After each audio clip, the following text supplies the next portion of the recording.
Hey everyone.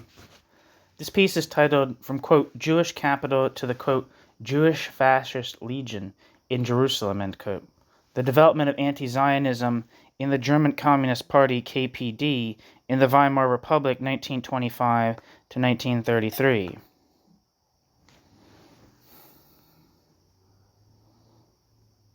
It's published by Olaf Kistenmacher, first published in Engage Journal, 3 September 2006.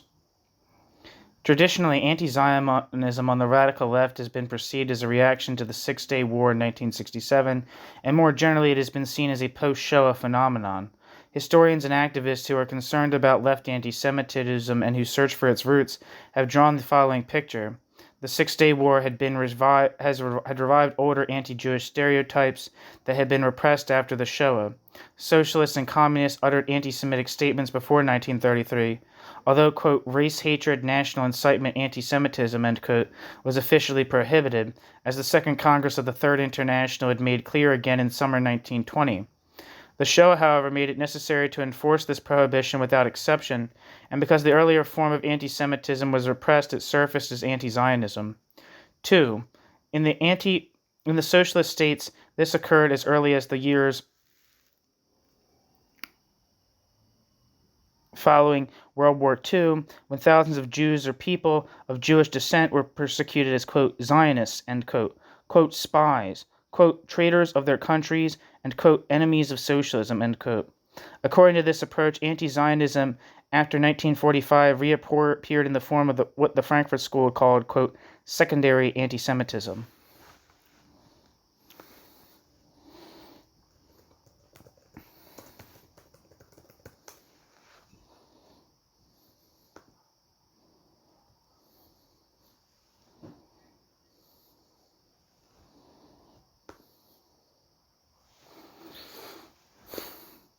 In this paper, I challenge this common view and show instead that the German Communist Party, Kommunistische Partei Deutschlands, KPD, in the Weimar Republic already held a biased anti-Zionist position which had the same patterns that became characteristic of the, quote, new anti-Semitic anti-Zionism, end quote.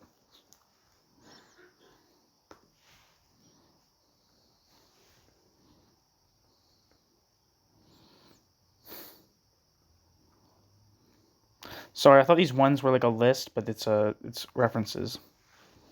Let me see if there's anything.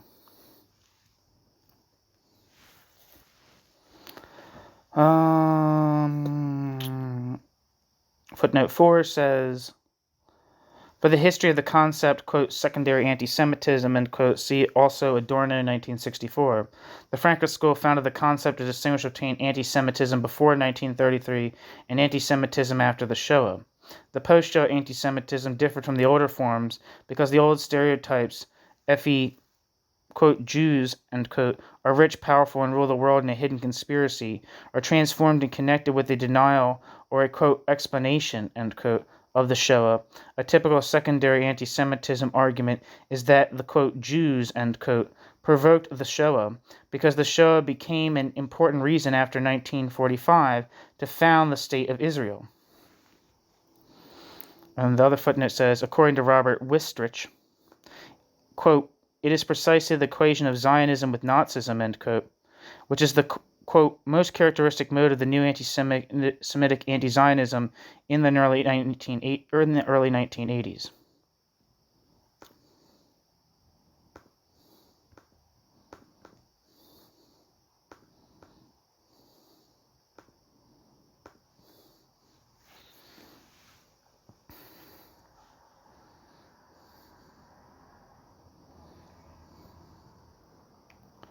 Footnote. Robert Solomon Wistrich lived from 1945 to 2015, was a scholar of anti-Semitism, considered one of the world's foremost authorities on anti-Semitism. Eric Neuberger, professor of European and Jewish history at the Hebrew University of Jerusalem, and he was also the head of the university's Vidal Sassoon International Center for the Study of Anti-Semitism. Wistrich considered anti-Semitism, quote, the longest hatred, end quote, and viewed anti-Zionism as its latest incarnation. According to Scott Urry, quote, More than any other scholar, Wistrich has helped integrate traditional Zionist interpretations of Jewish history, society, and fate into the study of anti-Semitism, end quote. Other researchers have reproduced much of his work without questioning its founding assumptions. It's a very shaky, biased feeling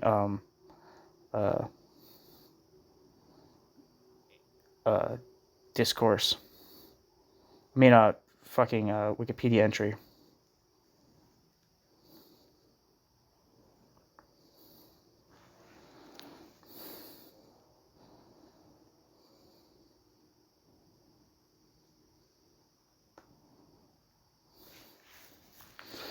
Back to the text.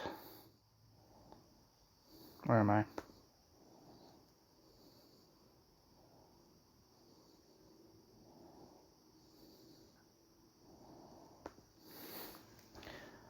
Where am I? For the Weimar KPD, quote, Zionism, end quote, was already a form of, quote, fascism, end quote, which was to be fought against in the same manner as National Socialism. The Central Committee of the KPD declared in its only official paper on the so-called, quote, Jewish question, end quote, Communism and the Jewish Question, Kommunismus und Judenfrage, 1932, that, quote, we are fighting Zionism as bracket sick, end bracket, we are fighting National Socialism, end quote.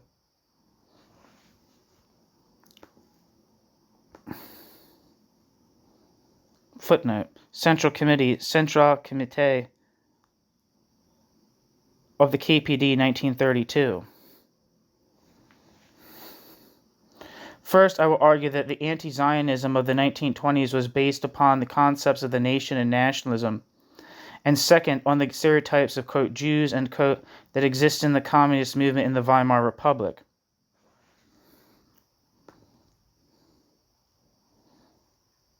Footnote. See also Kessler, 2005, and Wine, 2003.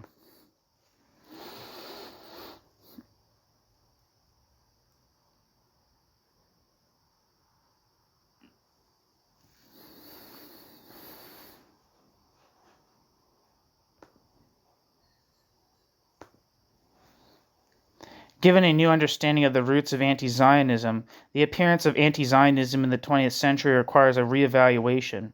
It can not only be seen as a form of secondary anti-Semitism, but also should be perceived as a consequence and molding of the older, traditional, pre-Shoah or, quote, primary, end quote, anti-Semitism.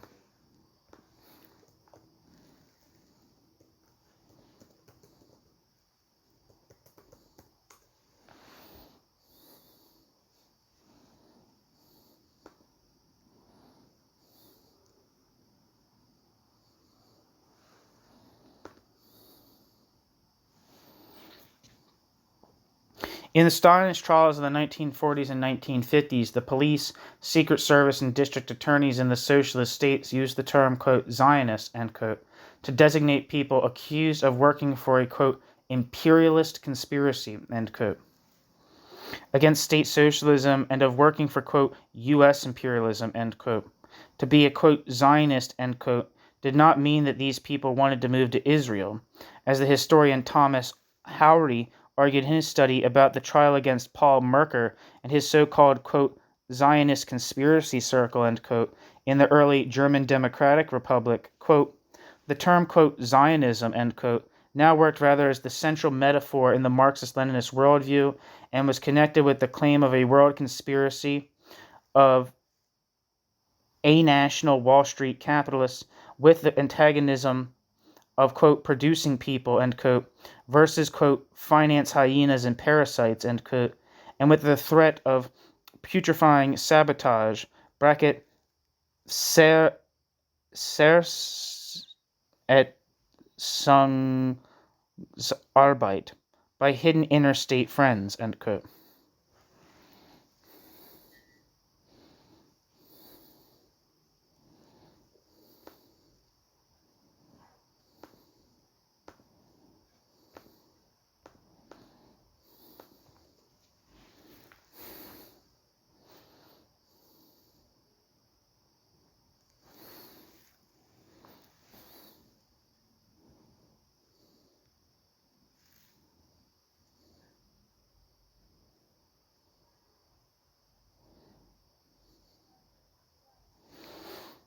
According to German Wikipedia, Thomas Haury is a German sociologist. Haury studied sociology and history and received his doctorate from the University of Freiburg in February 2001. Thomas Haury currently works in various educational institutions. Thomas Haury works on the topics of anti-Semitism, nationalism, anti-Americanism, and fundamentalism.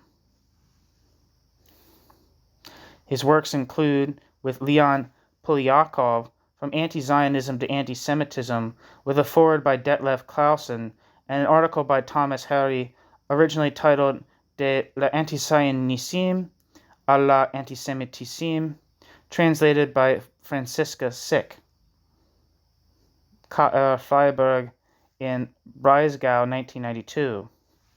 Anti-Semitism and the Left, Communist Ideology, Nationalism, and Anti-Zionism in the Early GDR, published in 2002, under the title of, quote, the quote, working, end quote, people and their enemies. Anti-Semitism from the Left, Facets of Anti-Jewish Feelings, and Anti-Semitism Against Israel, published in 2021 with Klaus Holtz.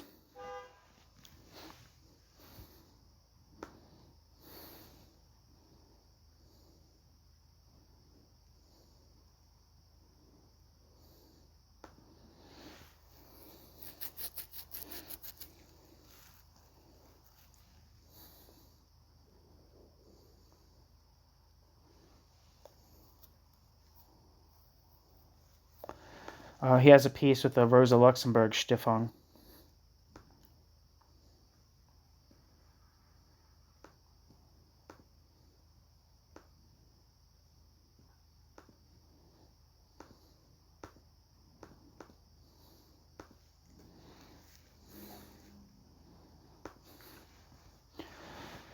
And Wikipedia says Paul Merker, 1894 to 1969, was an activist member of the German Communist Party KPD, Kommunistische Partei Deutschlands, who later became a politician and a top official of East Germany's ruling SED, Socialist Unit Party of Germany, Sozialistische Einheitspartei Deutschlands.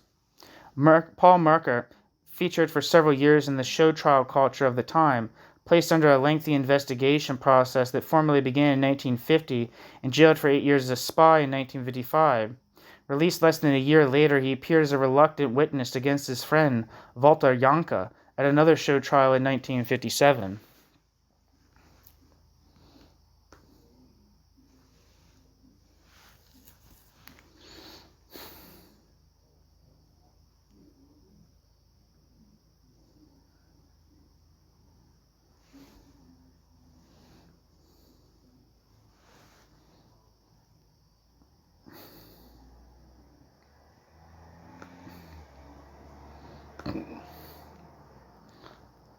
Back to the text.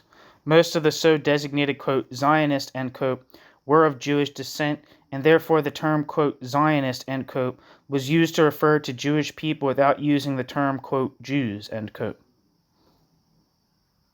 New section. Anti-imperialism and, quote, anti-Zionism, end quote, in the mid-1920s. The daily newspaper of the KPD, the Rote Fahne, Red Flag, mentioned Zionism for the very first time in a headline on the 25th of July, 1925.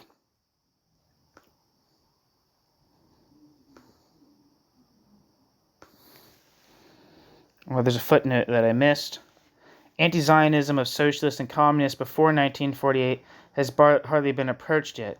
It is, however, worth to analyze the anti-Zionism in the Soviet Union in the 1920s and to give an explanation for the following facts. Quote, the arrests were in two major waves. 1,000 Zionist leaders were arrested in September 1920, while another 3,000 were arrested in September 1924. The trials were held secretly, many among the arrested sentences to hard labor and long jail terms, end quote. Hentov, 1974. Such persecutions have to be interpreted in the context of Lenin's conflict with the Bundists, the national minorities policy in the mid-1920s, and anti-Semitic stereotypes. Even the anti-Zionism of the National Socialists is hardly approached yet. Alex Gruber writes in a short article that analyzes Alfred Rosenberg's Der Staatsfeindliche Zionismus, Zionism hostile to the states, from 1922. Rosenberg argued only in a racist form against, quote, the Jew, end quote, but also against Zionism in an anti-imperialist way, pointed out the, quote, Arab protest against the violent Judaification of Palestine, end quote. See Gruber, 2004. Rosenberg was later one of the chief ideologues of the Nazis and ran the, quote, Rosenberg office, end quote, which was named after him.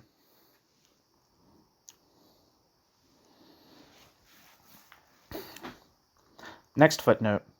Polyakov, 1992. The Frankfurt School found the term, quote, crypto-antisemitism, end quote, to denote anti-Semitic statements that refer to Jews without using the term Jew, quote, Jew, or, quote, Jewish, and Theodore W. Adorno uses the term in the context of secondary anti-Semitism.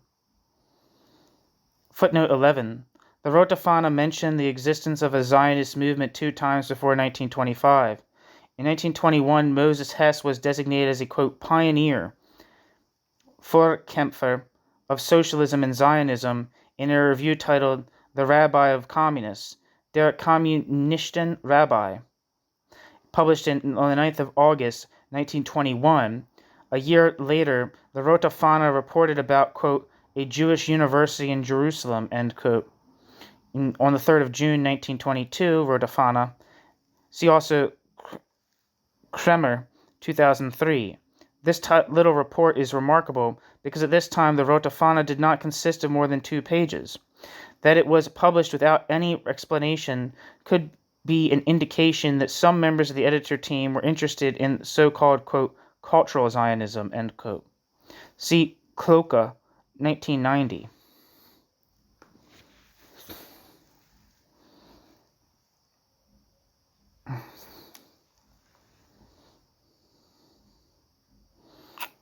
Where am I?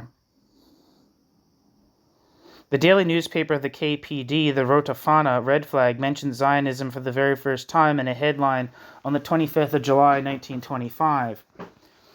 The headline stated, quote, Zionism, the chained dog of British imperialism, end quote, and revealed a specific form of hatred against, quote, Zionism, end quote, that differed from the positions against Zionism formulated by Vladimir Ilyich Lenin or Karl Kautsky.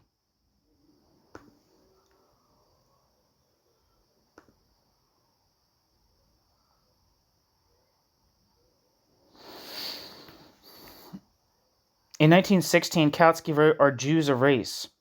Rasse und Judentum, in order to criticize the racist anti-Semitism and racism in human sciences. In spite of this aim, Kautsky's critique itself seemed, as the historian Enzo Traverso has argued, in some pages, quote, drawn from a manual of social Darwinism, end quote, because Kautsky called the, quote, commercial specialization, end quote, of, quote, Jews a, quote, distinct hereditary trait, end quote, end quote.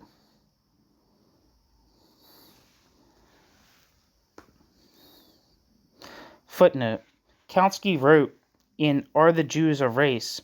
Rasse und Judentum in 1916 that, quote, the Jews are the only race, bracket, sick, and bracket, on earth that has constituted a purely urban population for approximately 2,000 years. We now have an almost perfect explanation of Jewish traits, ... The uniformity of the artificial environment imparted in the Jews everywhere a uniform mental type, in spite of all the variations in their natural environment, and all the differences in the inherited race elements. If this uniform type should be accepted as a race type, the descendant of the Homo alpinus might be designated as the Homo urbanus, end quote. Kautsky. End footnote. On the other hand, Kautsky was obviously still shocked by the pogroms in the beginning of the 20th century in Eastern Europe, as Jack Jacobs put it in On Socialists and the Jewish Question After Marx.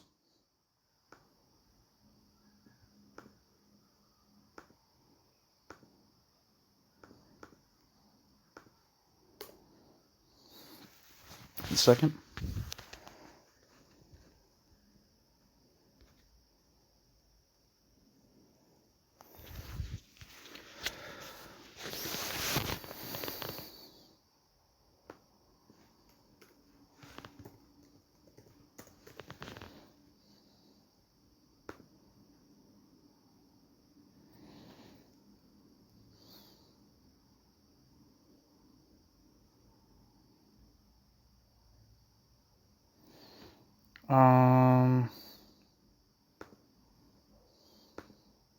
Jack Jacobs is professor of government at John Jay College of Criminal Justice, the City University of New York. He's the author of On Socialists and the, quote, Jewish Question, end quote, after Marx.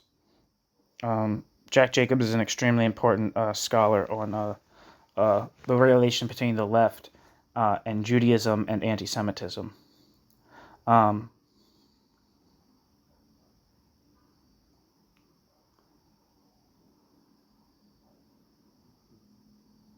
Here's some praise. There doesn't seem to be a description right here for it.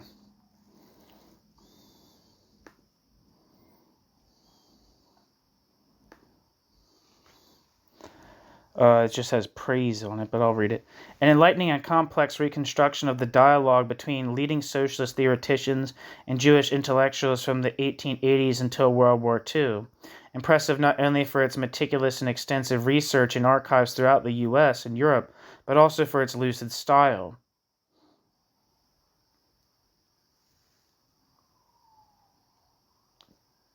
That's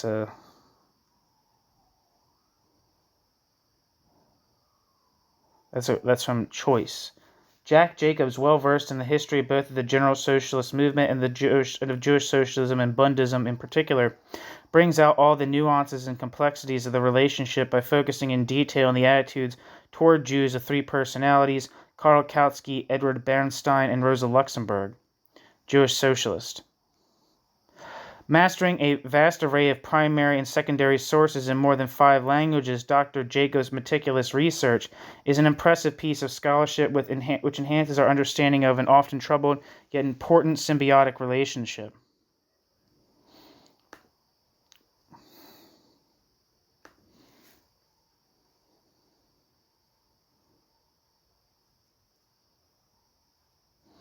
Back to the text.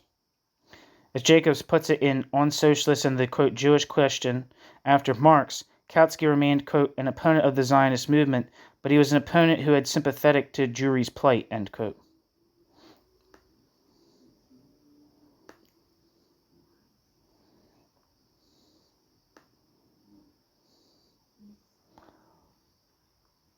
Footnote.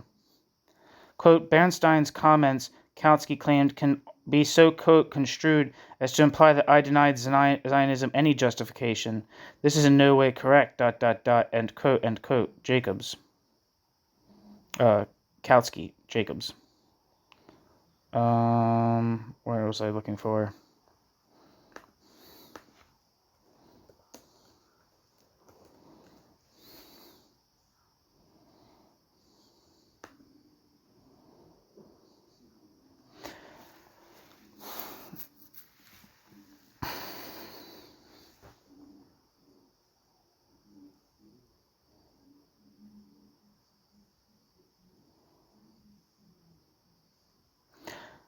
In this context, although Kautsky rejected the idea of a Jewish national state, Kautsky did not advocate hatred of, quote, Zionism, end quote. The Rote Fahne, conversely, mentioned the anti-Jewish pogroms in the beginning of the 20th century, but did not regard them as a reason for, quote, Zionism, end quote. Quote, Zionism behind the mask of a, quote, charitable, end quote, movement that saves the poor Jews who are threatened by pogroms and so forth, and that gives them a, quote, home, end quote. Heimstätte is in reality an instrument of British imperialism, end quote. Such hatred requires an explanation. One might argue that the KPD must have been against a Jewish national movement because communists were in general against nationalism. However, this was not entirely the case for the Second International and even less for the Third International under Stalin. To be an internationalist party meant for the German communists that they viewed class struggles as a global problem and therefore the Rota Fana and other party papers like the theoretical organ, the Internationale, the International regularly report on conflicts in China, India, and Turkey. To be internationalists, however, did not mean that the communist parties of the Third International were willing to overcome the concepts of nationality and abandon the idea of national territories. The Second International had already confirmed the, quote, national right to self-determination, end quote, in 1893, and it was only Rosa Luxemburg who criticized the, quote, national question, end quote, as an irrelevant problem for socialists. Quote, one second.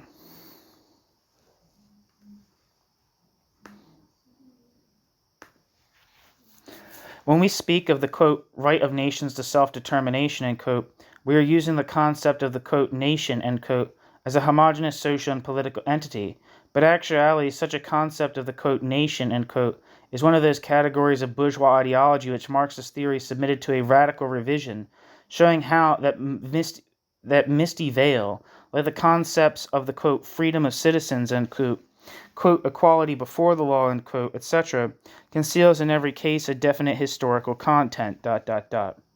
Social democracy is the class party of the proletariat. Social democracy's historical task is to express the class interest of the proletariat and also the revolutionary interest of the development of capitalist society toward realizing socialism. Thus, social democracy is called upon to realize not the right of nations to self-determination, but only the right of the working class, which is exploited and oppressed, of the proletariat to self-determination. God, I love her.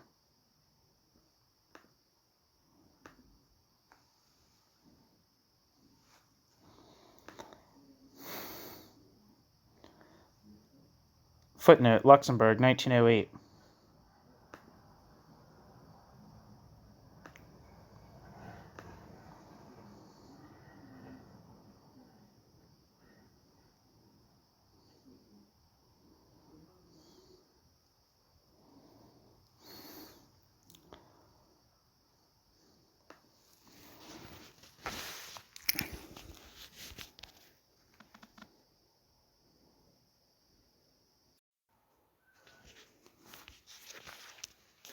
The KPD not only endorsed, quote, national freedom movements, end quote, and the idea of the, quote, national independence, end quote, of colonial countries, but also in 1923 saw even Germany as a, quote, colony, end quote, to be liberated from international, quote, imperialism.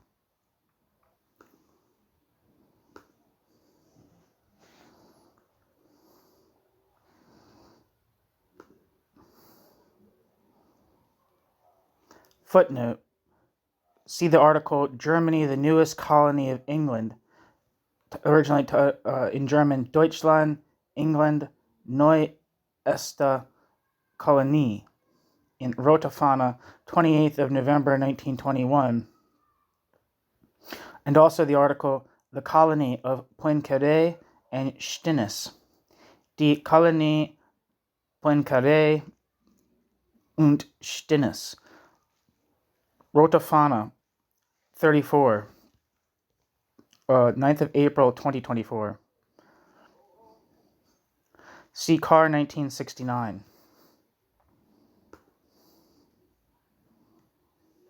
End footnote. In the 1920s, the Marxist slogan, quote, proletarians of all countries unite, end quote, was amended by the Third International to, quote, proletarians of all countries and oppressed peoples of the world unite, end quote. Footnote.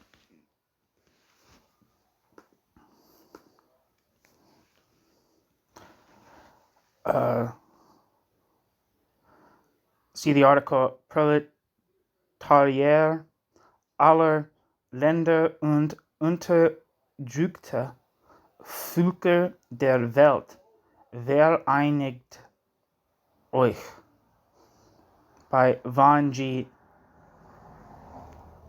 Synoview? I don't know. Synoview?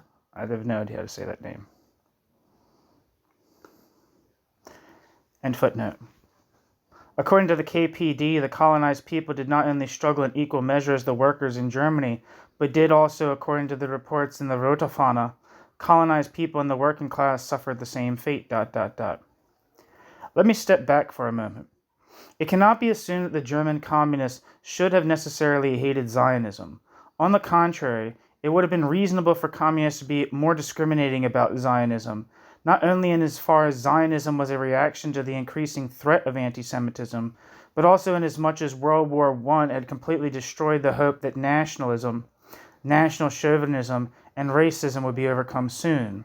According to Martin W. Kloka's study on Israel and the German left, the Weimar Social Democrats changed their attitude towards Zionism because of the experience of World War I and became more sympathetic to the idea of a Jewish state.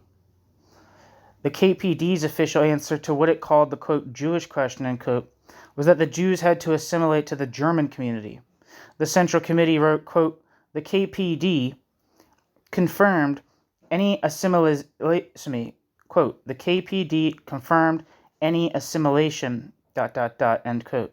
The KPD did not come to terms with the whole problem in the Weimar Republic, and this is evident if you consider the argument the KPD gave for the, quote, assimilation. Quote, in Germany, where the Jewish working masses are already in their overwhelming majority assimilated, it is counter-revolutionary to try to split them up ideologically and organizationally from the masses of the German proletariat, and it will be disadvantageous to the greatest extent to the Jewish workers themselves, end quote. KPD.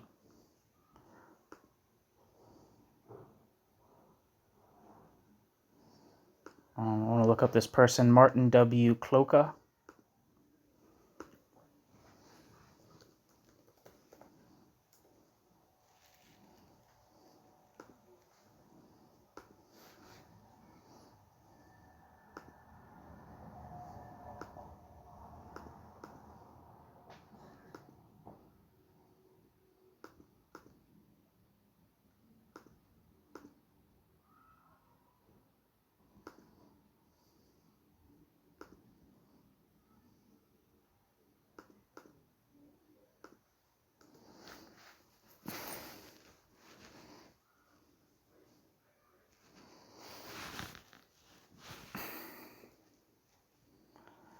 Wikipedia says Martin W. Kloka, born 1959, is a German political and social scientist and publicist. Since 1995, he has been editor for the subjects of ethics, philosophy, and religion at the Cornelsen School Publishers and has published articles in particular on research into anti-Semitism.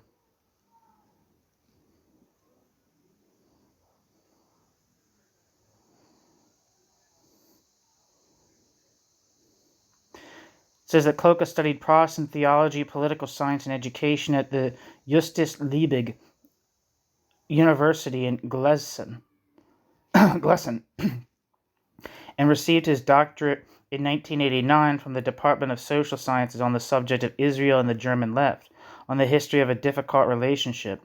In this work, Kloka also dealt with the subject of left-wing anti-Semitism. In 2009, he dealt with the subject of anti-Semitism in the left-wing scene at the Fourth Summer University of the Center for Research on Anti-Semitism at TU Berlin. From 1989 to 1992, Kloka worked as a research assistant at the Otto Benecke Foundation in Bonn. From 1993, he completed a traineeship in Cologne. He has been an editor since 1995. He also studies the history of German, Israel, and Christian-Jewish relations and has written articles on the subject. His books, and these are all in German, I'm assuming, include Israel and the German Left on the History of a Difficult Relationship,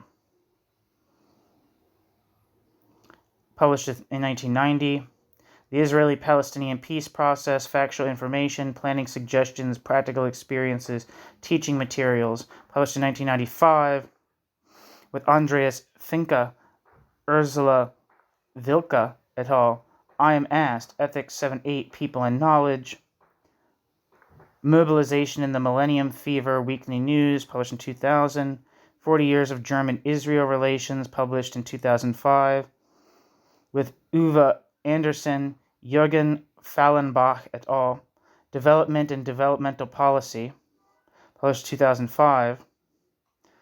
Quote, the Zionist state structure as a bridgehead of imperialism, end quote.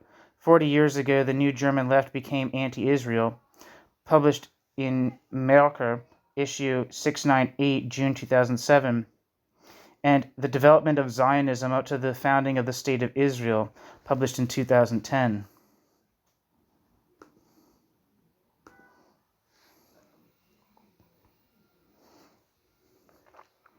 Back to the text. The KPD contradicted its own argument. Either, quote, the Jewish workers, end quote, were, quote, already assimilated, end quote, and there would therefore be no reason to call them, quote, Jewish, end quote, anymore, or they were not assimilated and remained Jewish.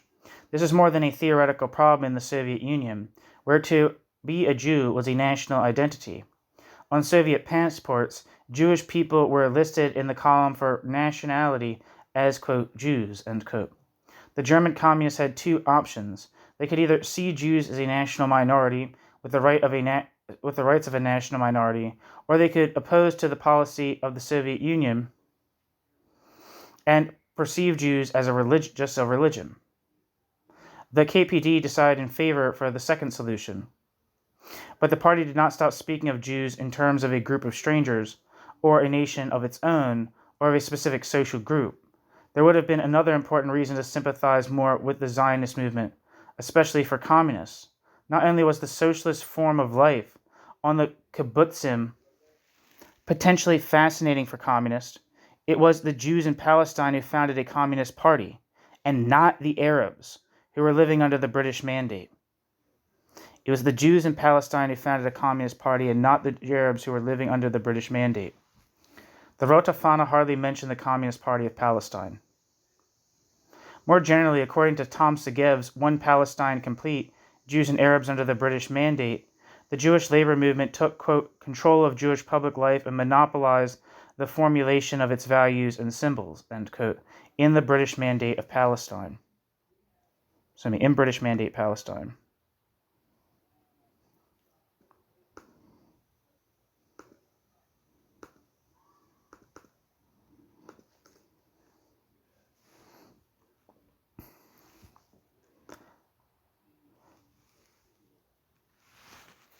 Wikipedia says Tom Segev was born in 1945 and is an Israeli historian, author, and journalist. Tom Segev is associated with Israel's New Historians, a group challenging many of the country's traditional narratives. His published works include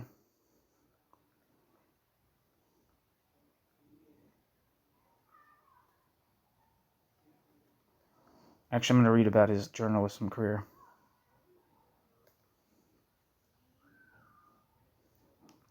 Segev worked during the 1970s as a correspondent for Mariv in Bonn. Tom Segev was a visiting professor at Rutgers University 2001 to 2002, the University of California at Berkeley 2007, Northeastern University, where he taught a course on Holocaust denial. Tom Segev writes a weekly column for the newspaper Haaretz, which, if you don't know, is like the left liberal paper in Israel. Tom Segev's books have appeared in 14 languages. In The Seventh Million, The Israelis and the Holocaust, published in 1993, Segev explores the decisive impact of the Holocaust on the identity, ideology, and politics of Israel. Although controversial, is praised by Elie Wiesel in the Los Angeles Times Book Review. In the book One Palestine Complete, Jews and Arabs Under the British Mandate, a New York Times Editor's Choice Best Book for 2000, and a recipient of the National Jewish Book Award in the Israel category. Segev describes the era of the British Mandate in Palestine, 1917 to 1948. Segev's history of the social and political background of the Six-Day War, 1967, Israel, the War and the Year That Transformed the Middle East, published in 2006, states that there was no existential threat to Israel from a military point of view. Segev also doubts that the Arab neighbors would have really attacked Israel. Still, large segments of the Israeli population had a real fear that the Egyptians and Syrians would eliminate them. The fear pressured the Israeli government in such a way that it opted for a preemptive attack. The Jordan army's attack on West Jerusalem provided a pretext to invade East Jerusalem. Jerusalem. According to Segev, even though the occupation of East Jerusalem was not politically planned, the author considers that it was always desired. In February 2018, Segev published a biography of David Ben-Gurion titled A State at Any Cost, The Life of David Ben-Gurion. His published books include 1949, The First Israelis, published in 1984, Soldiers of Evil, The Commandants of the Nazi Concentration Camps, published in 1988, One Palestine Complete, Jews and Arabs Under the British Mandate, published in 2000, The Seventh Million, Israelis and the Holocaust, Elvis in Jerusalem, Post-Zionism and the Americanization of Israel, 2003, Israel in 1967 and the Land That Changed Its Visage, published in 2005, 1967, Israel, the War and the Year That Transformed the Middle East, published in 2006,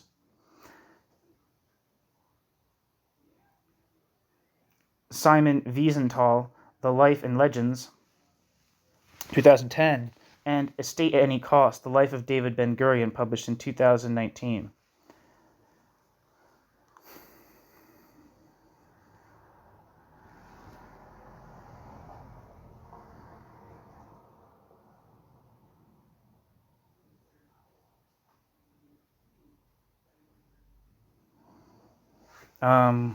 Criticism says, Michael Oren, Israel's ambassador to the United States and the author of the study 6 Days of War, criticized Segev's book 1967, Israel, the War and the Year That Transformed the Middle East, calling the author a, quote, self-styled new historian, end quote, and pointing to logical contradictions. He accuses Segev of, quote, rhetorical acrobatics, end quote, and declares Segev's conclusions incorrect. According to Oren, Segev did not properly consider the pre-war dynamics in the Arab countries, almost completely ignoring the calls of Arab politicians for the destruction of Israel and the extermination of its citizens. That's absolutely true. I don't know about his scholarship, but to my understanding, everything that I've read would speak to that, as the destruction of Israel being a priority.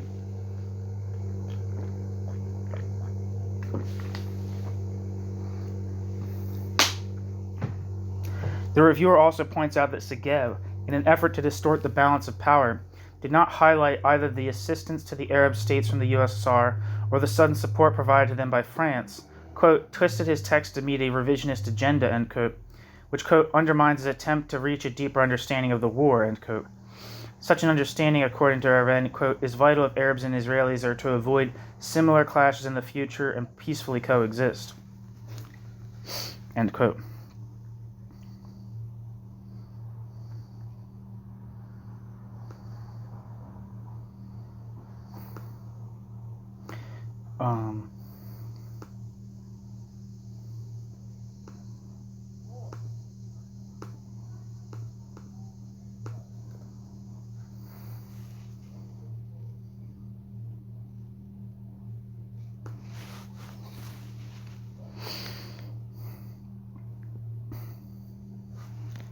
And Tom Segev's book,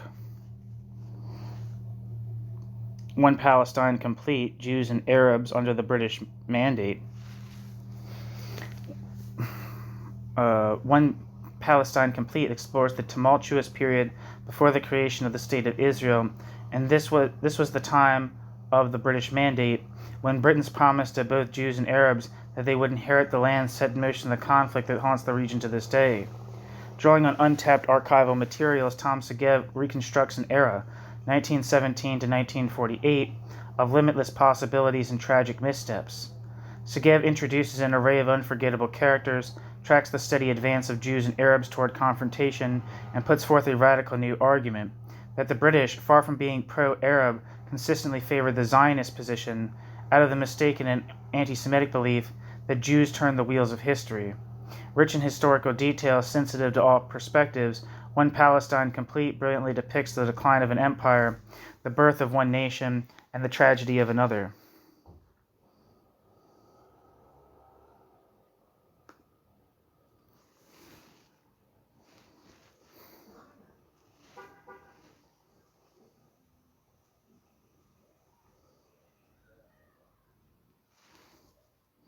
Back to the text.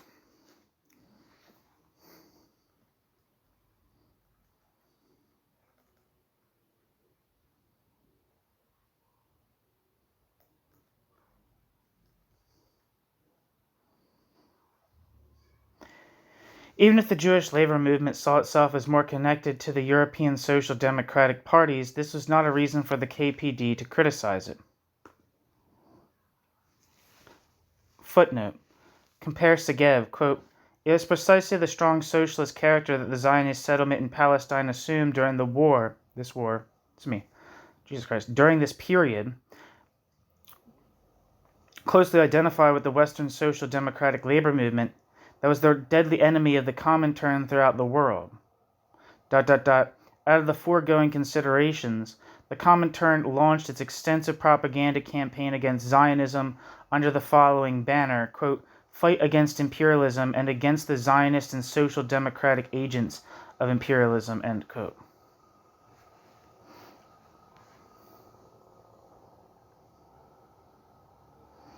End quote, end quote. Hen Tov, 1974. End footnote.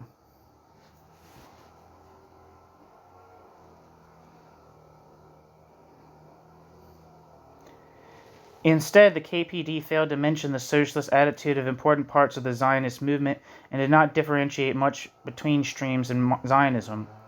Of course, the strongest objection against Zionist settlements in Palestine was that an Arab community already existed there before the Zionist movement emerged. In this view, the Austrian communist Otto Heller, who in 1932 published the book The Downfall of Judaism, The Jewish Question, Its Critique, Its Solution by Socialism, Der Untergang des Judentums, Die Judenfrage, Ihre Kritik, Ihre Lösung durch den Sozialismus, called a, quote, Jewish state, end quote, a, quote, utopia, end quote, because the Zionists ignored the, quote, Arab falah, end quote.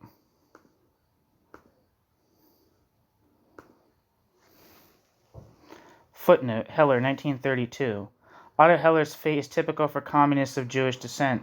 Born in 1897 in Vienna, Otto Heller was member of the German-Austrian Social Democratic Party, but in 1921, Heller joined the Communist Party.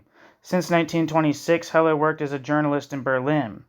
Heller was murdered in March 1945 in the concentration camp of Abenzi in Austria. End footnote.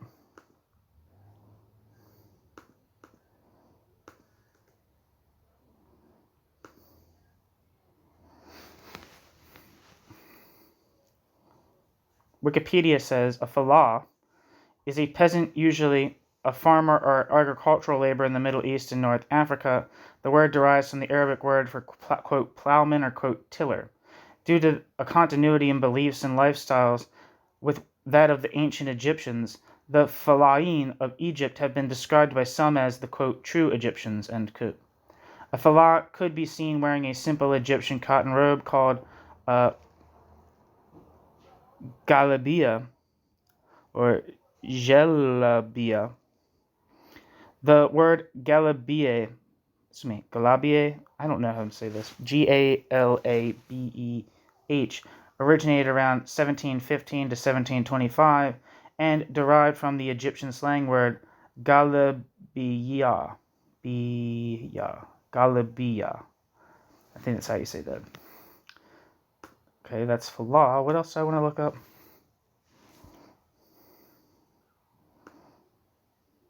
Otto Heller.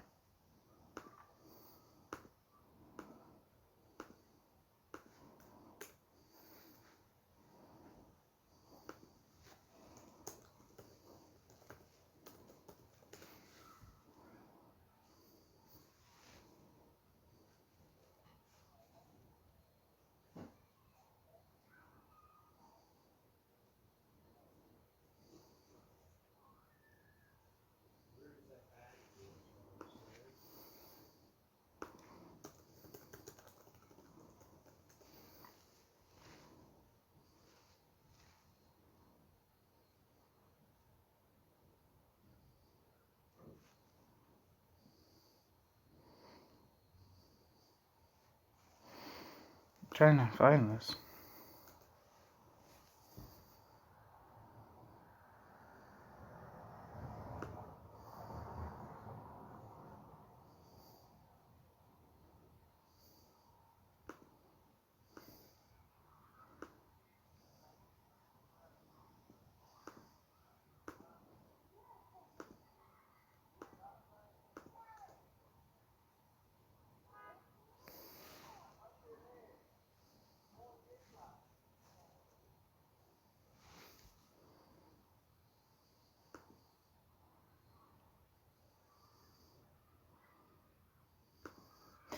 Yeah, I'm having trouble looking anything up, and the internet's not working, of course.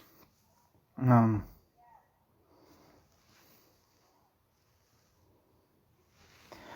Central Committee of the KPD expressed a similar argument more radically by arguing that Zionism converted the people into a, quote, folkish community, bracket, Volksgemeinschaft, end bracket, with the Jewish exploiters, end quote, into instruments, end quote, in quote, the struggle against the Arab colonial liberation movement, end quote.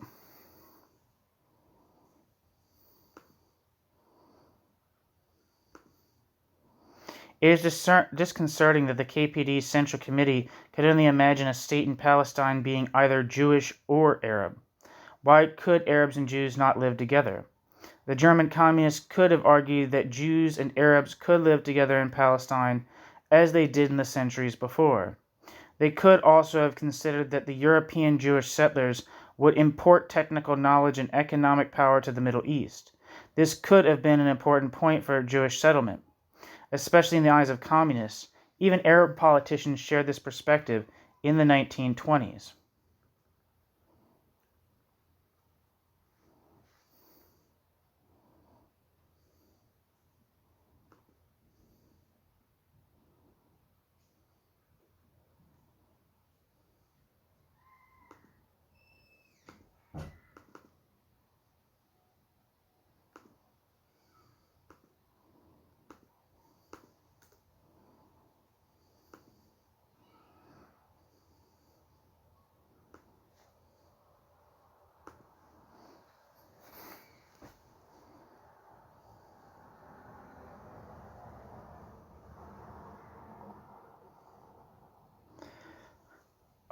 The point of the foregoing consideration is not to argue that the KPD should have supported Zionism, but rather that it must have taken considerable effort to develop such a simple position as this form of anti-Zionism.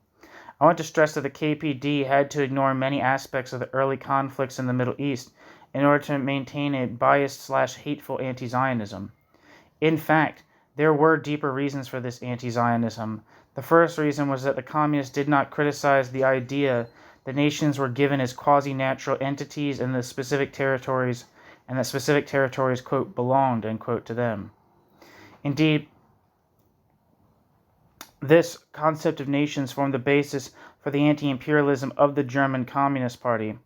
In Marxism and the National Question, or The National Question in Social Democracy, first published in 1913, Stalin formulated the basis for any discussion about, quote, nations and, quote, nationalism, end quote. Quote, we have now exhausted the characteristic features of a nation. A nation is a historically constituted stable community of people, formed on the basis of a common language, territory, economic life, and psychological makeup manifested in a common culture, end quote. Stalin. Accordingly, Stalin did not consider the Jews to be a, quote, real nation, end quote. This was different from the Soviet Union's policy in the 1920s when, under Stalin, a, quote, Jewish national district, end quote, was founded in 1928 in the Eastern Asian Birobidzhan.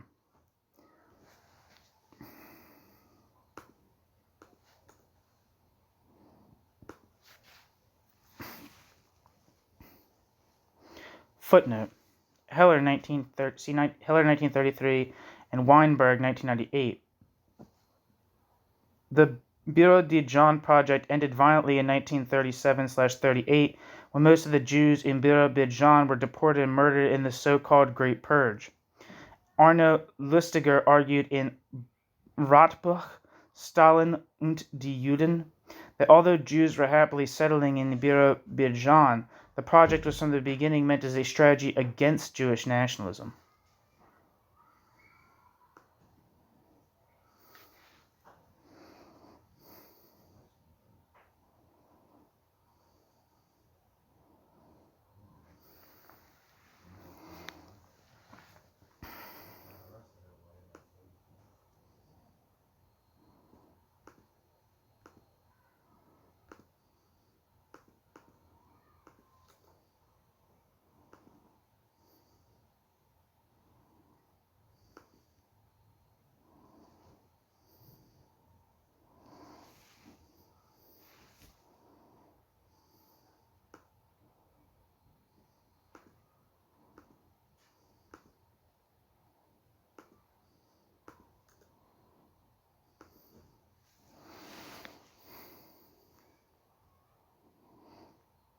Okay. In Stalin's Marxism and the National Question, however, the Jews in the Soviet Union could not be part of the, quote, national program, end quote. Quote, it is not for such paper, quote, nations, end quote, that social democracy draws up its national program. Social democracy can only reckon with real nations, which act and move and therefore insist on being reckoned with, end quote. Stalin, 1913. Since the early 1920s, the Rotafana reported emphatically on the, quote, national liberation struggles, end quote, in colonized countries and territories. Indeed, it was not the aim of communism to overcome nations. On the contrary, the Russian Communist Party created new, quote, partly autonomous, end quote, countries or district countries for, quote, national minorities, end quote, inside the Soviet Union. The second reason for anti-Zionism in the German Communist Party was presence of the anti-Semitic stereotypes about, quote, Jews, end quote, in the party. Throughout the Weimar Republic, the Rote Fahne identified, quote, Jews, end quote, with capital and capitalists. Consequently, a, quote, Jewish, end quote, movement like Zionism was identified with, quote, imperialism, end quote, because Lenin and Luxemburg had made clear that imperialism was the current transformation of world capitalism.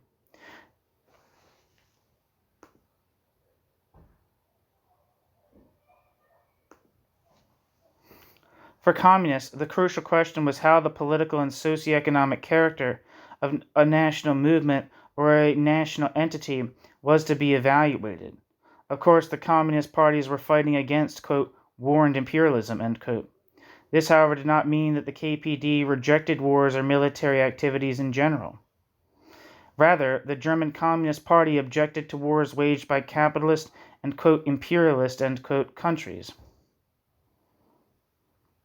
On the contrary, the KPD affirmed and supported military activities if they set out to help a, quote, if they set out to help a colonized, quote, nation, end quote, or colonized people liberate themselves.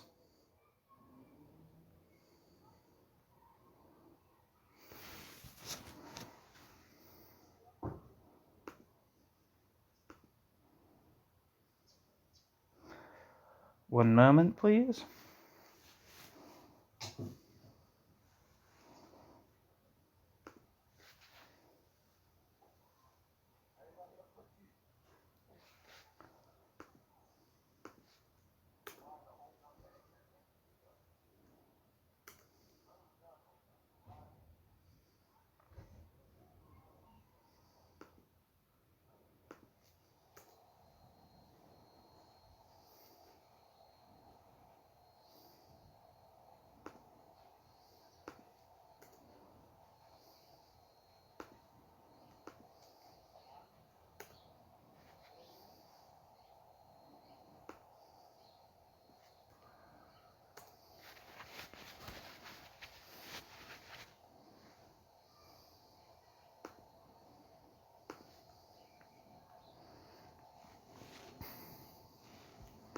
There we are. Christ.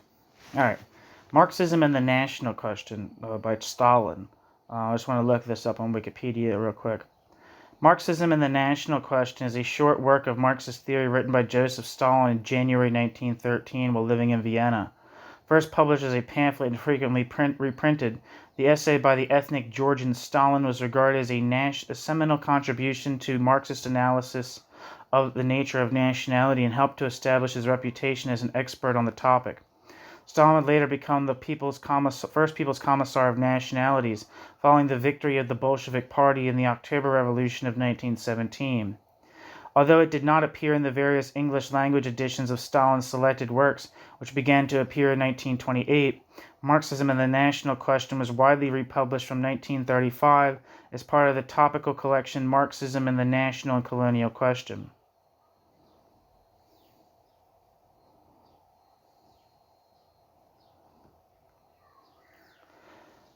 I want to read the content summary. With his thesis reduced to a single line, Stalin concluded, quote, a nation is a historically constituted stable community of people, formed on the basis of a common language, territory, economic life, and psychological makeup manifested in common culture, end quote.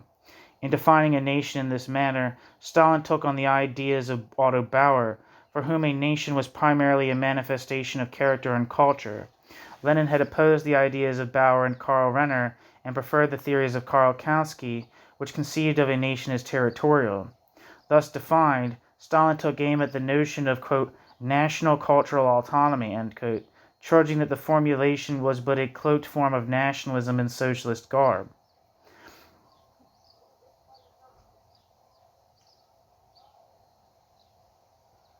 Stalin argued that such an approach would lead to the cultural and economic isolation of primitive nationalities, and the path forward should be the unification of various nations and nationalities into a unified stream of higher culture.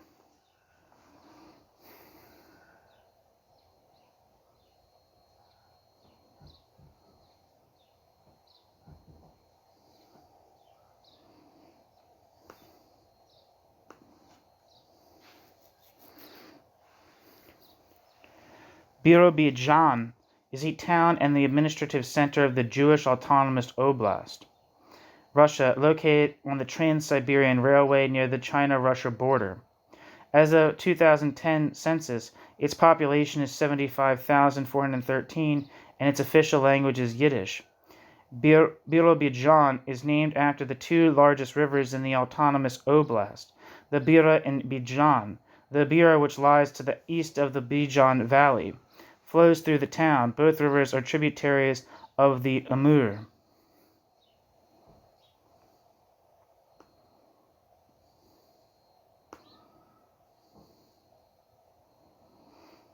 Back to the text.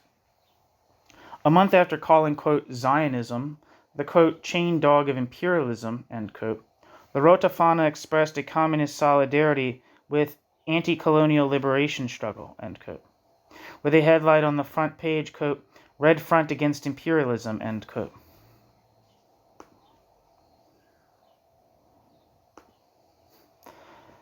The KPD welcomed the wars or battles of so-called oppressed nations. These battles were considered to be, quote, anti-imperialist, end quote, activities. On the contrary, the Zionist movement was never described as a, quote, liberation movement, bracket, Befreiungsbewegung, and I don't know if I said bracket, quote, liberation movement, Befreiungsbewegung. The German term Befreiungsbewegung was not clear at that time and means both to fight against an imperialistic or colonial oppression and to fight for national self-determination. The KPD reaffirmed its position in 1930 with its second program, the Program of the KPD for the National and Social Liberation of the German People. Programm zur nationalen und sozialen Befreiung des deutschen Volkes. 1930. With the KPD, in which the KPD did not differentiate between, quote, national and, quote, social liberation, but brought them together. Footnote. Programm zur nationalen und sozialen Befreiung des deutschen Volkes. Rote Fahne, 197, 24th of August, 1930. The German concept, quote, Befreiungsbewegung, was not clear and therefore was perfectly suited for the KPD to fail to differentiate between, quote, the people, end quote, the, quote, working class, end quote, and the, quote, proletariat, end quote.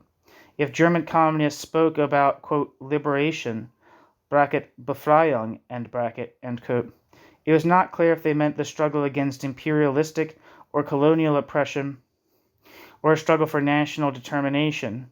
In 1923, the KPD went so far as to certify the German bourgeoisie playing a, quote, objectively revolutionary, end quote, role, quote, in spite of itself, end quote, against the French occupation in the Ruhr struggle.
Or where am I? Sorry.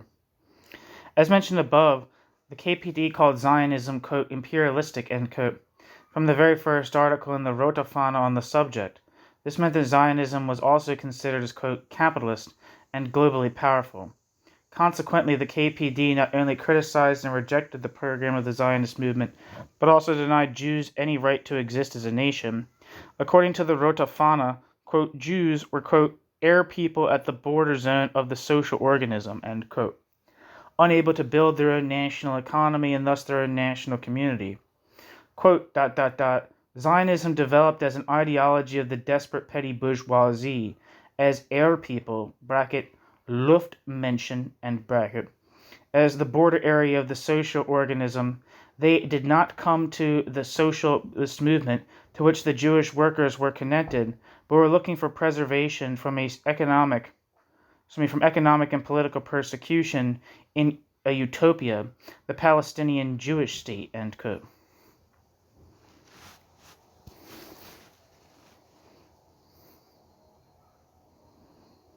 It was a central feature of modern anti-Semitism to believe that, quote, Jews, end quote, did not belong to the national economy, to the, quote, social organism, end quote, and that they lived as, quote, parasites, end quote, in other communities.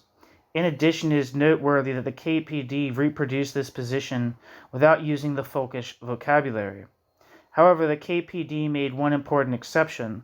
Although the party denied the Jews in Palestine their ability to build a state of their own, the KPD did not deny the Jews to build up an economy of their own in the Birobidzhan.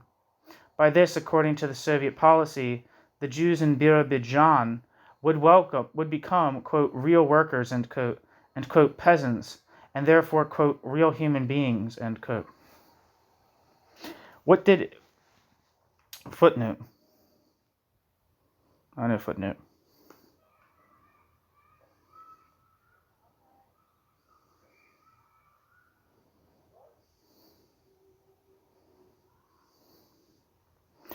What did it mean that the Jews were denied the ability to work, to be productive, and to build up their own national economy? In the Stalinist trials against, quote, Zionists, end quote, it meant that, quote, Jews were denied to be human beings.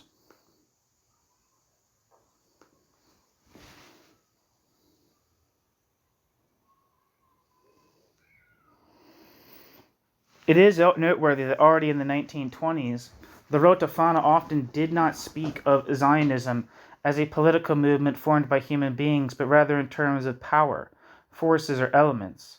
In August 1929, the Rote Fahne called the Zionist Jews, quote, agents, end quote, in a headline, quote, against British imperialism and British imperialism's Zionist agents in Palestine, Manifesto of the League Against Imperialism, end quote.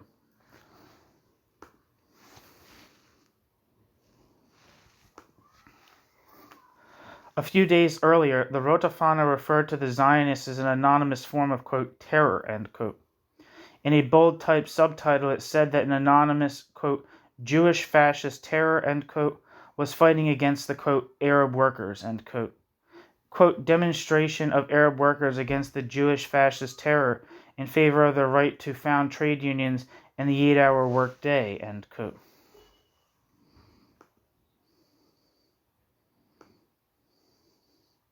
Since the end of the 1920s, the KPD equated Zionism increasingly with, quote, fascism, end quote. At that time, the KPD also denounced all other parties as, quote, fascist, end quote, parties. The Social Democrats were called, quote, social fascist, bracket, Sozialfaschisten, and bracket, end quote. And the National Socialists were called, quote, national fascist, bracket, Nationalfaschisten, end bracket, end quote. To speak of Zionism as a form of, quote, fascism, end quote, however, marked an important difference. The characterization worked on a different level, that is, on the level of foreign policy. By designating Zionism as, quote, fascism, end quote, the KPD not only denigrated a segment of a society or a specific political party or movement, but also rather designated an entire ethnic group, a nation that came into being at that time. Because, quote, Zionism, end quote, appeared as the Jewish national movement, the KP used the terms, quote, Jewish and, quote, Zionist as synonyms. The Communist Party of Palestine occasionally distinguished between Jews and Zionists, arguing, quote, so the British policy had to try hard, to force the Jewish, bracket, sick, end bracket, population again into the discipline of the Zionist organizations, end quote. But the German Communist Party always used the terms, quote, Zionist and, quote, Jewish interchangeably.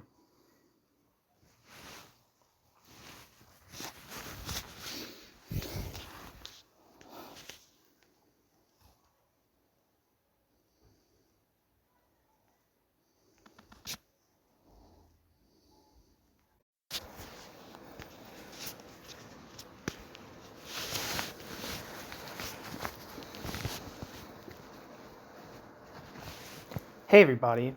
Why am I saying hey everybody? Sorry, I'm starting a new section. I don't need to reintroduce the piece.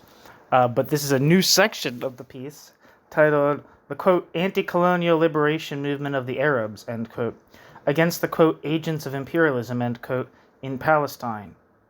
In order to maintain such an unnuanced anti-Zionist position, the KPD was forced to ignore a specific group of people as well as important aspects of the conflicts in Palestine. First, the KPD had to ignore the Jewish communities that exist in Palestine since the 19th century or longer. Second, the KPD had to overlook class conflicts inside the Arab communities. Third, the KPD had to overlook the nationalism of the Arabs.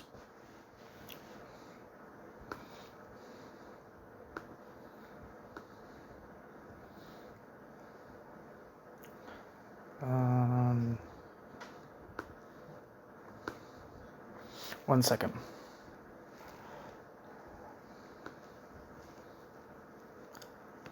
Trying to get to the footnote.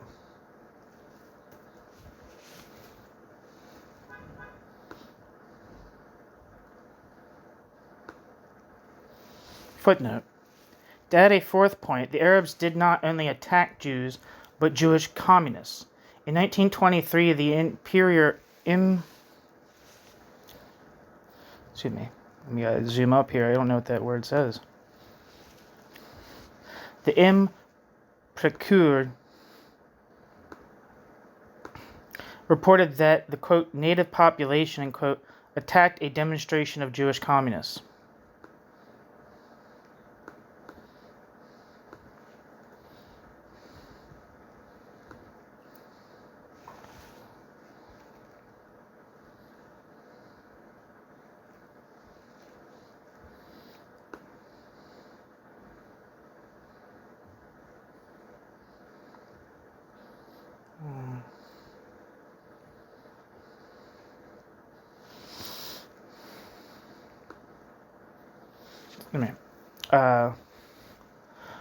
Quote, on the 1st of May 1921, the communists organized a demonstration that was attacked by members of the Yellow Trade Unions. The native population, whose pogromic flames were fanned for a long time by British and French provocateurs and their own nationalists who did not understand the point of the demonstration/manifestation, attacked the demonstrators and then moved to a general pogrom against the Jews. End quote. End footnote.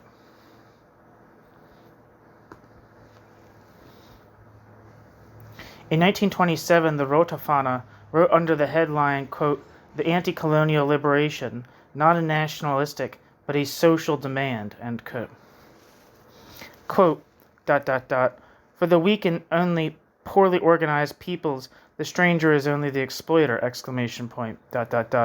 If a people that is kicked like that tried to liberate itself from the European parasites, it's not nationalistic fanaticism, but a social act," end quote. Rotafana, 20th of April, 1927.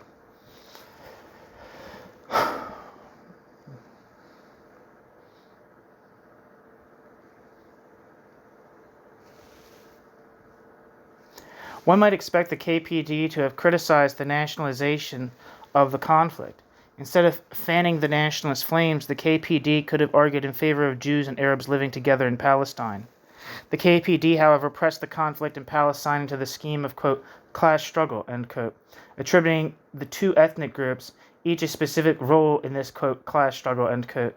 The Zionists, or, quote, the Jews, end quote, together with the British mandatory government, were the personifications of capitalism and imperialism, and the Arabs were the oppressed people, the workers, and their struggle was therefore considered to be anti-imperialist. The following reports about the conflict in Palestine followed this line of argument. The causes of these are, and this is like a list of headlines, I suppose. The causes of the struggles in Palestine. Northern Palestine in the hands of the revolting Arabs.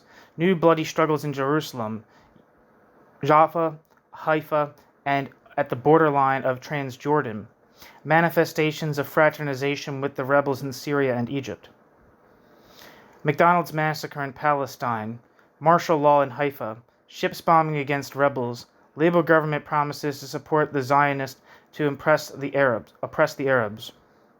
Against the British imperialism and its Zionist agents in Palestine. Manifesto of the League Against Imperialism.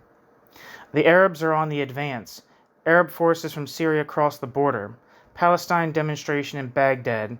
McDonald's troops keep on murdering. Battles in North Palestine.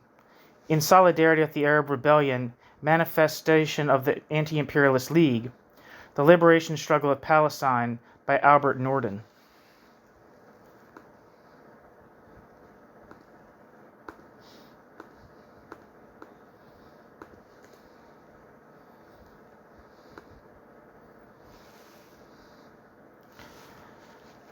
Albert Norden was a German communist politician who lived from 1904 to 1982.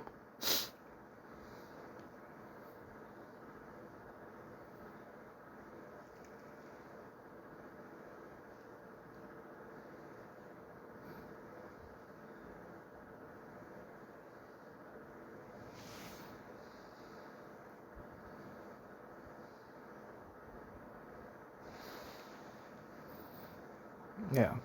Norden was born into Wikipedia says, Albert Norden was born into a Jewish petty bourgeois family, the son of a rabbi. As an adult, Albert Norden declined to identify himself as a Jew. Albert Norden was, however, one of the most prominent persons of Jewish origin in East German society.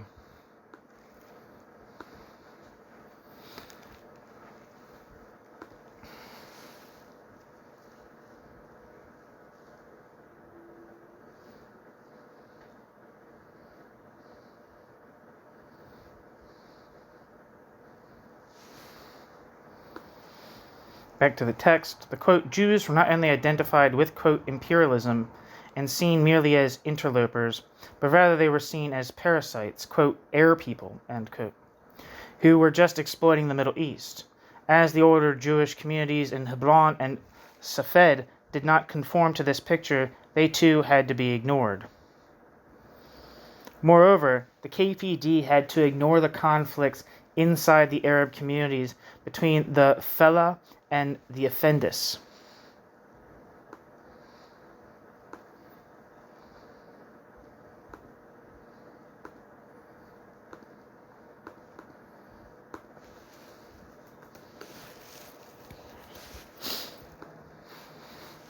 Effendi is a title of nobility meaning sir, lord, or master, especially in the Ottoman Empire and the Caucasus.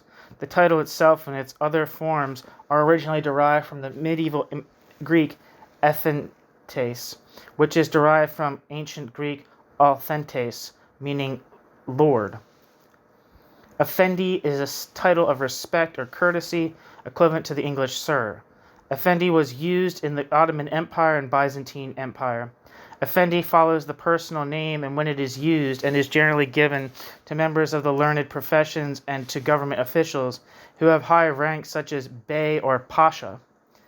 Effendi may also indicate a definite office such as Hakim Effendi, chief physician to the Sultan. The possessive form Effendim, my master, was formerly used by slaves and is commonplace in formal discourse when answering the telephone and can substitute for, quote, excuse me, end quote, in some situations, e.g. asking someone to repeat something. In the Ottoman era, the most common title affixed to a personal name after that of Aga was Effendi. Such a title would have indicated a, quote, educated gentleman, end quote, hence by implication a graduate of a secular state school. Even though at least some, if not most of these effendis had once been religious students or even religious teachers. Not verified in body. That's from the Wikipedia, that bracket, not verified in body, end bracket.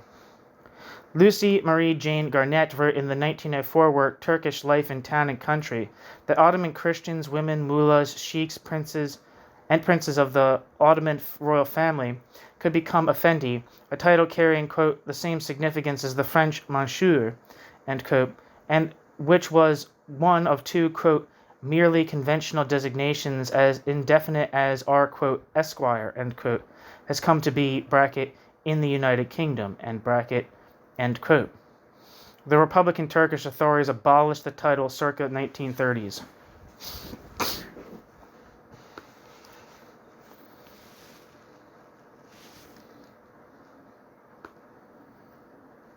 Back to the text.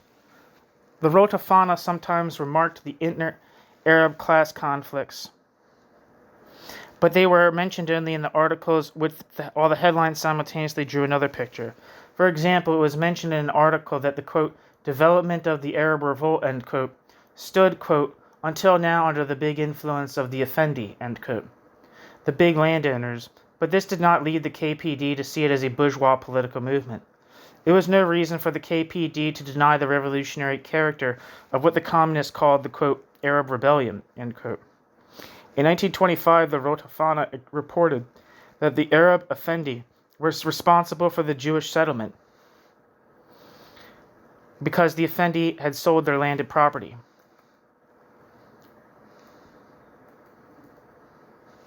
Quote, the rich Arab aristocracy, the, quote, Effendi, end quote, step on stage together with the European bourgeoisie and willingly sell their landed property to the Jewish capitalists. They do not care in the least about the fate of the impoverished Arab peasants who leased the soil for decades, end quote. Rotafana.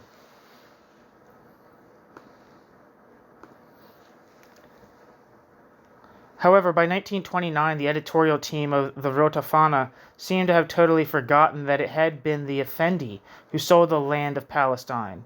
In its reports, it was just the, quote, Zionists, end quote, who as representatives of the British Empire brought, quote, economic and political slavery, end quote, to the Arabs. Quote, the common rebellion of the Arabs against the Zionists is actually a rebellion against the economic and political slavery to which British imperialism put them. ... Thanks to the anti-imperialist character of their struggle, the Palestinian Arabs were supported ethnically ethically and materially by the Arabs of Egypt, Syria, and Transjordan, the masses of India's people who stand in the revolutionary struggle for liberation from the yoke of British imperialism, end quote. At the same time, the Rotafana tried at the same time to create solidarity with the colonized people by arguing that the German workers and the colonized slaves are suffering the same fate. The Rotafana called Germany a, quote, colony, end quote. In the year of crisis, 1923, the Rotafana, when they published the headline, quote, international haggling over the colony Germany, end quote. Footnote. Der internationale Schachar die Kolonie Deutschland. Also, the colony of Poincaré and Stinnes. Die Kolonie Poincaré und Stinnes. Rotafana, 9th of April, 1924. The picture of the German people exploited by, quote, international haggling, end quote, was affirmed again by the second program of the KPD, the Programm zur nationalen und sozialen Befreiung des deutschen Volkes. Program of the KPD for the national and social liberation of the German people. Programm zur nationalen und sozialen Befreiung des deutschen Volks. Published the 24th of August, 1930.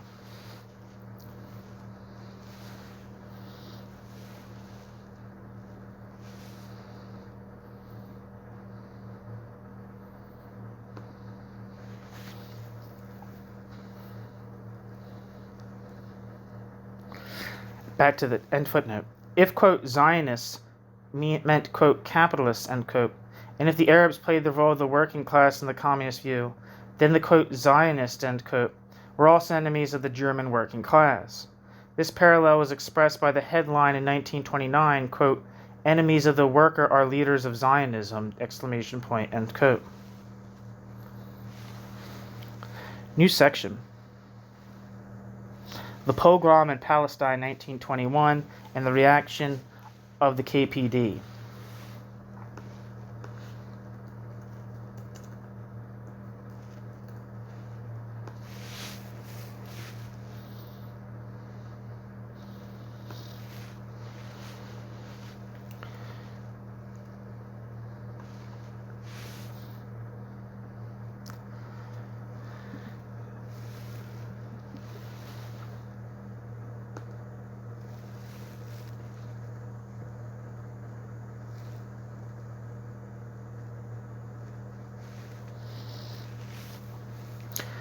According to Wikipedia, the 1929 Palestine riots, Barak uprising, or the events of 1929, was a series of demonstrations and riots in late 1929 in which a long-standing dispute between Palestinian Arabs and Jews over access to the Western Wall in Jerusalem escalated into violence.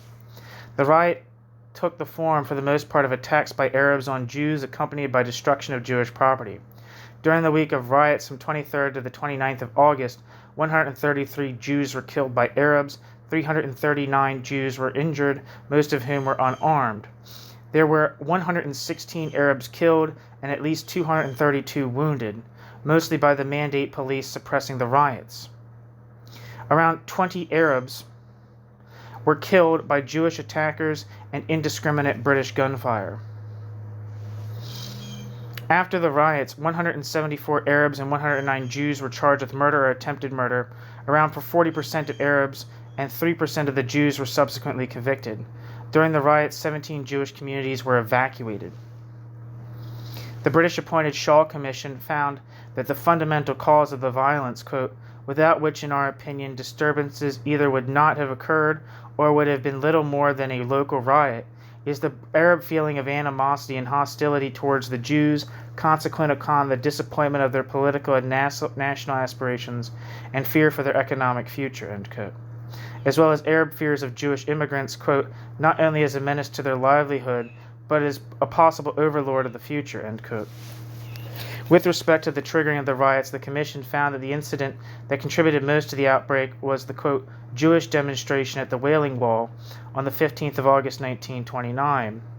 Abraham Sella described the riots as, quote, unprecedented in the history of the Arab-Jewish conflict in Palestine in duration, geographical scope, and direct damage to life and property. That was the heading for 1929 Palestine riots. The Hebron massacre was the killing of 67 or 69 Jews on the 24th of August 1929 in Hebron, Mandatory Palestine. The event also left scores seriously wounded or maimed. Jewish homes were pillaged and synagogues were ransacked. The massacre was perpetrated by Arabs incited to violence by rumors that Jews were planning to seize control of the Temple Mount in Jerusalem. Some of the 435 Jews in Hebron who survived were hidden by local Arab families, although the extent of this phenomenon is debated. Soon after, all Hebron's Jews were evacuated by the British authorities. Many returned in 1931, but almost all were evacuated at the outbreak of the 1936-39 Arab Revolt in Palestine. The massacre formed part of the 1929 Palestine riots, in which a total of 133 Jews and 110 Arabs were killed, the majority of the latter by British police and military, and brought the centuries-old Jewish presence in Hebron to an end. The massacre, together with that of Jews in Safed, sent shockwaves through Jewish communities in Palestine and around the world. It led to the reorganization and development of the Jewish paramilitary organization, the Haganah, which later became the nucleus of the Israel Defense Forces. Back to the text.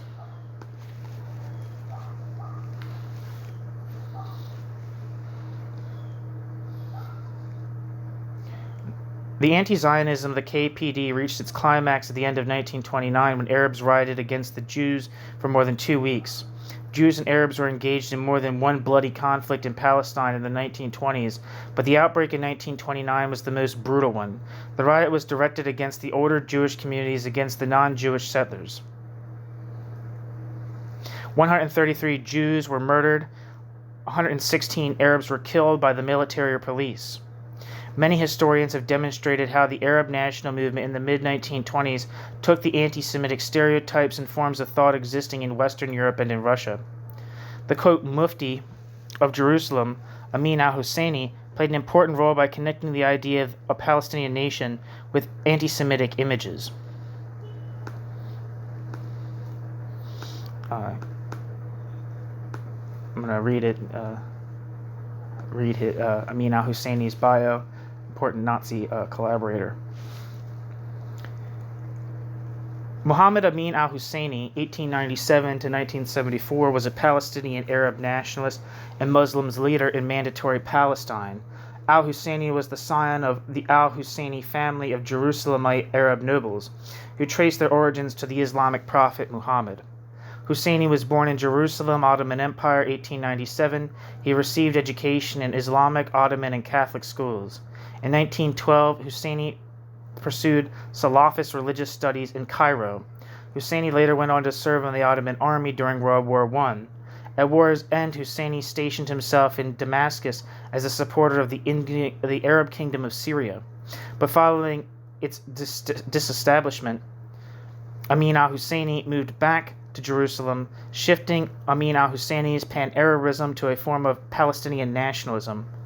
From as early as 1920, Amin al-Husseini actively opposed Zionism and as a leader of the 1920 Nebi Musa riots was sentenced for 10 years imprisonment but pardoned by the British. In 1921, Herbert Samuel, the British High Commissioner, appointed him Grand Mufti of Jerusalem, a position he used to promote Islam while rallying a non-confessional Arab nationalism against Zionism.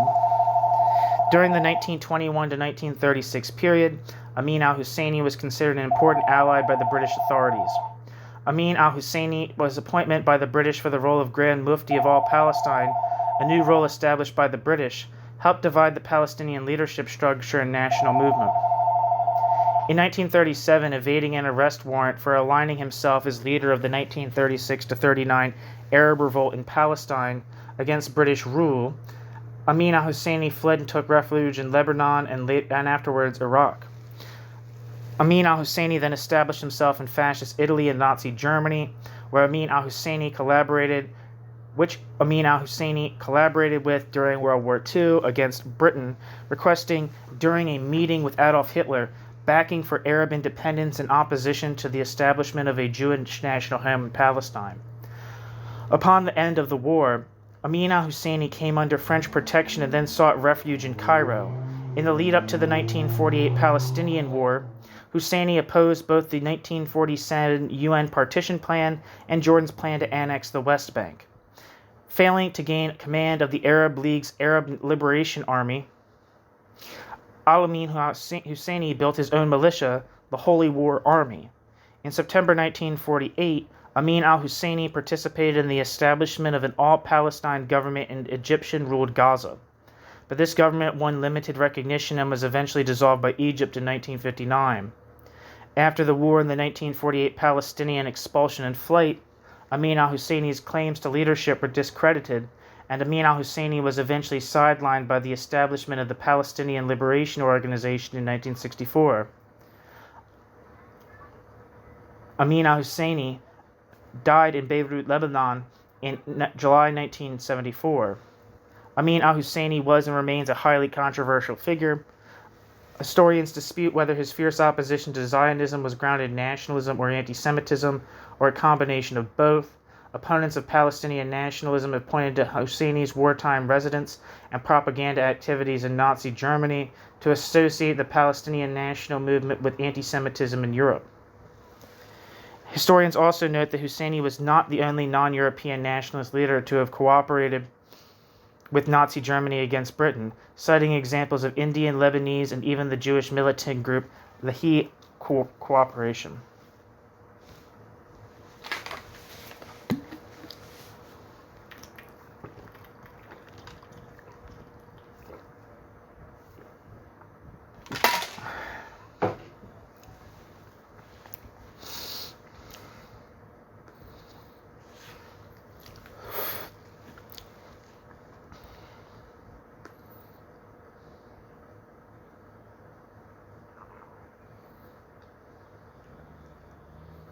Where am I? Okay.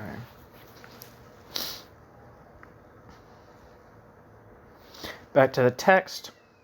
The Mufti of Jerusalem, Amin al-Husseini, played an important role by connecting the idea of a Palestinian nation with anti-Semitic images.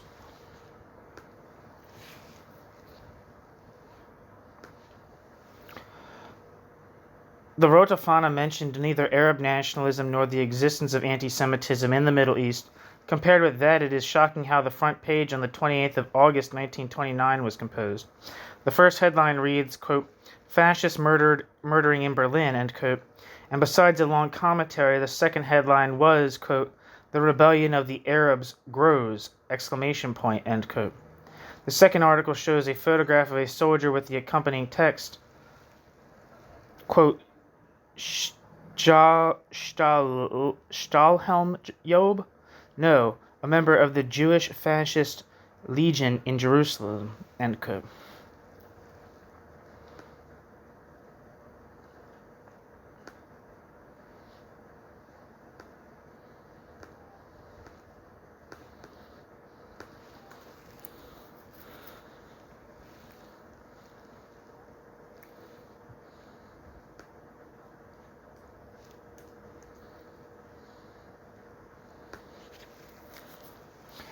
A Stahlhelm, German for steel helmet, is a term used to refer to a series of German steel combat helmet designs intended to protect the wearer from common battlefield hazards such as shrapnel.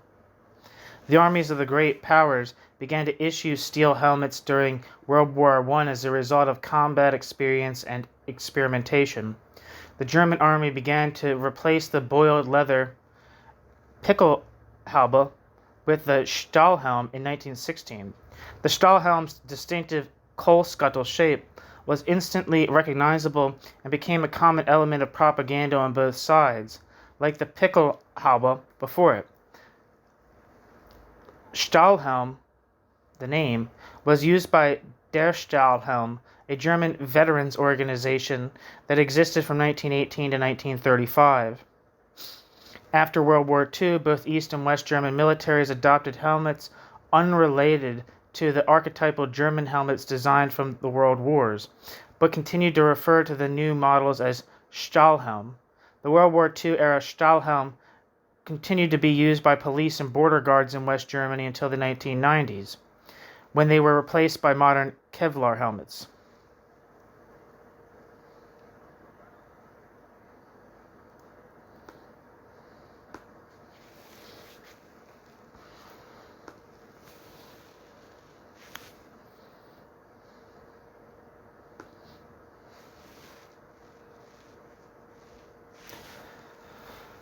Back to the text, it was not explained who was shown in the photograph and which part of the Zionist movement was intended by, quote, Jewish-Fascist Legion, end quote.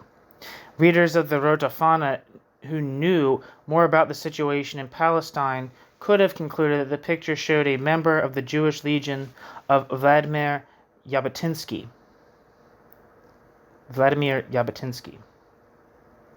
Footnote.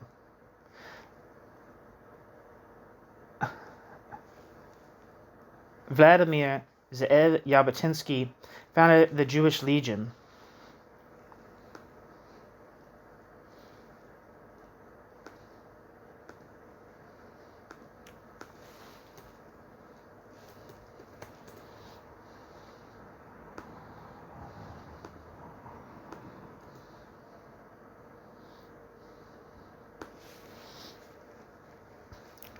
Where am I? But according to Segev, it no longer exists in the beginning of the 1920s. In 1925, Jabotinsky founded the Revisionist Party and demanded a Jewish state on both sides of the Jordan River.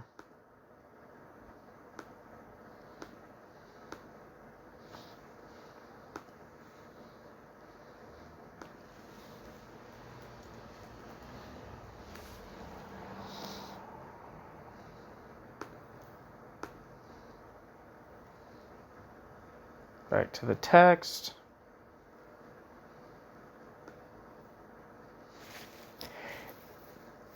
It would not have made sense for the Rote Fahne writer's editorial staff, however, to differentiate between different fractions of the Zionist movement because the KPD wanted to demonize Zionism as a whole. Demonizing Zionism in general allows the KPD to praise the Arabs' attacks on the, quote, Jewish population, end quote.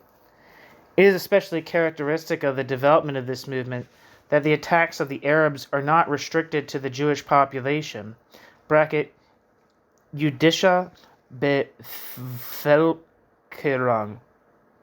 but start to be directed against the main enemy, British imperialism. The struggles in Palestine are answered by Zionists in many countries with nationalistic demonstrations. It is typical that the strongest response can be found in America, where Jewish finance magnates, the sponsors of the Zionist movement who at the same time have invested many billions of dollars in Palestine, demand that the government intervene most strenuously against the Arab, quote, rebels, end quote. Their pressure caused the U.S. government to demand, through its ambassador in London, General Dawes, that the Labour government take energetic measures in Palestine against the Arabs. Parenthesis, exclamation point, end parenthesis. The development of the Arab resistance movement, which remains largely under the influence of the Effendi, parenthesis, big landowners, end parenthesis, has gained momentum at the same as the last report show, and as the raids of government buildings and police stations, as well as British troops make evident, is accordingly directed against the orchestrators of Zionism in Palestine, the British imperialists. The result contains the possibility of sparking a generalized Arab rebellion against the British imperialist oppressor.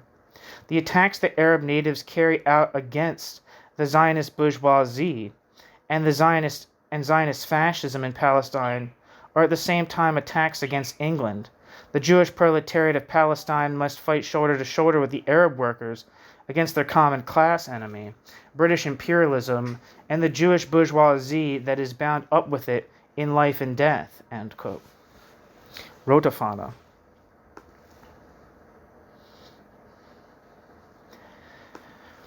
I wanted to look some things up.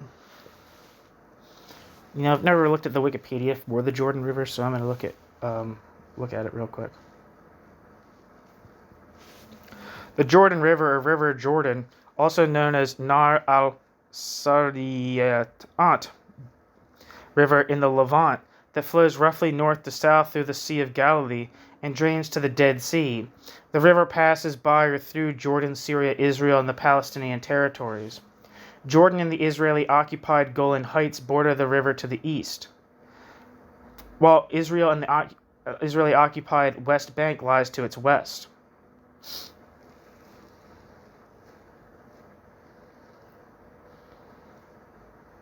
Both Jordan and the West Bank derive their names in relation to the river. The river holds major significance in Judaism and Christianity. According to the Bible, the Israelites crossed the River Jordan into the Promised Land, and Jesus of Nazareth was baptized by John the Baptist in the River Jordan.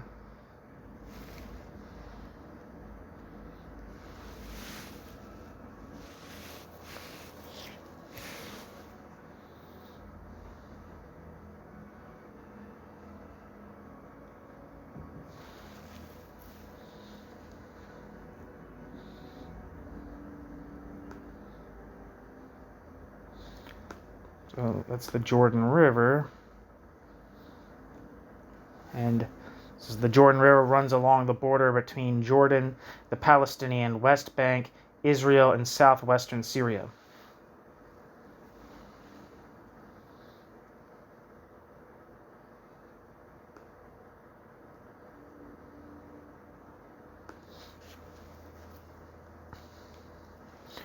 Revisionist Zionism is a form of Zionism characterized by territorial maximalism. Revisionist Zionism promoted expansionism and the establishment of a Jewish majority on both sides of the Jordan River. Developed by Ze'ev Jabotinsky, this ideology advocated a, quote, revision, end quote, of the, quote, practical Zionism, end quote, of David Ben-Gurion and Chaim Weizmann, which was focused on the settling of Eretz Yisrael, land of Israel, by independent individuals. Different from other types of Zionism, revisionists insisted upon the Jewish right to sovereignty over the whole of Eretz Yisrael. Yes, Israel, sorry, I don't know how to say that. Which they equated to mandatory Palestine and Transjordan. It was the chief ideological competitor to the dominant socialist labor Zionism. Revisionist Zionism directly opposed labor Zionism within the general Zionist movement. Revisionist Zionism had its own paramilitary group called the Irgun, out of which another organization known as the Stern Gang emerged. Both the Irgun and the Stern Gang were responsible for several attacks against the British to try to expel them from Palestine. In 1935, after the Zionist executive rejected Jabotinsky's political program and refused to state that, quote, the aim of Zionism was the establishment of a Jewish state, end quote, Jabotinsky resigned from the World Zionist Organization. He founded the new Zionist organization NZO, known in Hebrew as Tzach, to conduct independent political activity for free immigration and establishment of a Jewish state. In its early years under Jabotinsky's leadership, revisionist Zionism was focused on gaining support from Britain for settlement. Later, revisionist groups independent of Jabotinsky initiated campaigns against the British to open up immigration during the 1930s following the White Paper, which severely limited Jews' right to immigrate at a time considered critical as the Nazis were gaining power. Revisionist Zionism has strongly influenced modern right-wing Israeli parties, especially Herut and its successor, Likud.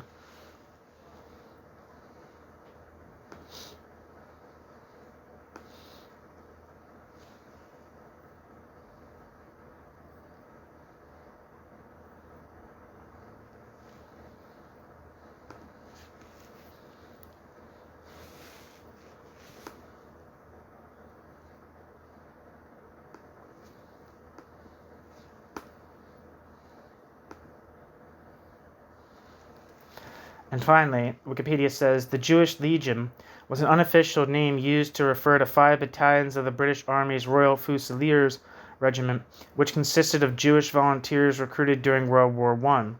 In 1915, the Jewish Army raised the Zion Mule Corps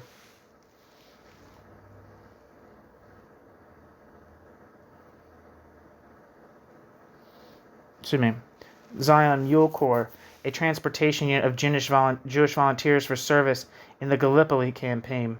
2 years later, in August 1917, the decision was made to raise an infantry battalion of Jewish soldiers, which would be integrated into an existing British Army regiment. Eventually, due to recruitment numbers, including Jews from Russia and the United States, 5 battalions were raised and integrated into the Royal Fusiliers. Collectively, they were referred to as the, quote, Jewish Legion, end quote. The new units raised were designated as the 38th, 39th, 40th, 41st, and 42nd Battalions of the regiment. The Jewish Legion saw action during the Sinai and Palestine campaign, where they fought at the Battle of Megiddo before being reduced to one battalion nicknamed the quote First Judeans.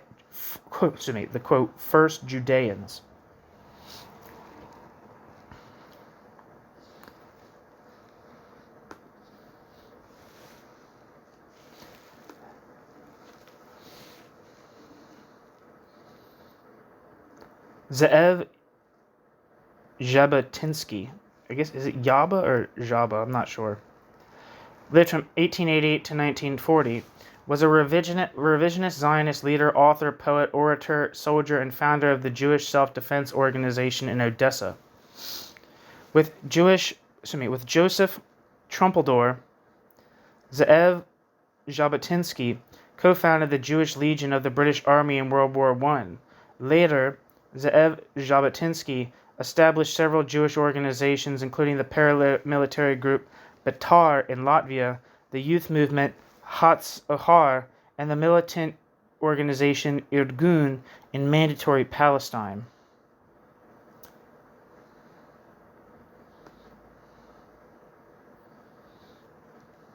Back to the text.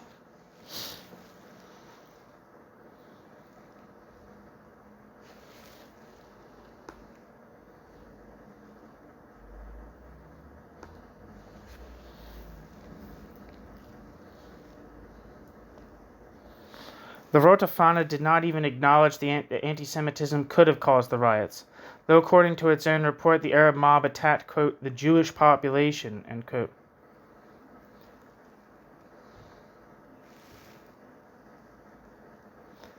A, quote, JB, parenthesis, Jerusalem, end parenthesis, end quote, on the other hand, described the anti-Semitic violence strongly in his or her report for the International Press Correspondence in Procure.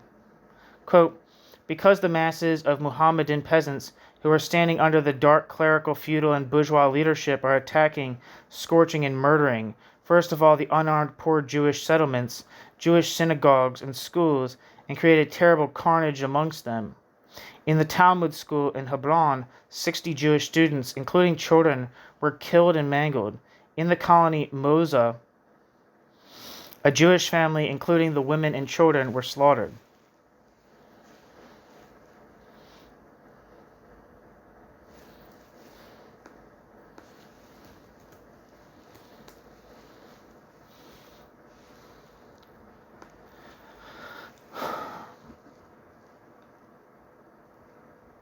I'm just going to look up Hebron real quick. Hebron is a Palestinian city in the southern West Bank, 30 kilometers south of Jerusalem. Hebron is the capital of the West Bank's largest governorate, known as Hebron Governorate. With a population of 201,063 in the city limits, the adjacent metropolitan area within the governorate is home to over 700,000 people. Hebron spans across an area of 74.102 square kilometers, 28.61 square miles. It is the third largest city in the country, followed by Gaza and Jerusalem. The city is often considered one of the 4 holy cities in Judaism, as well as in Islam and Christianity. It is considered one of the oldest cities in the Levant.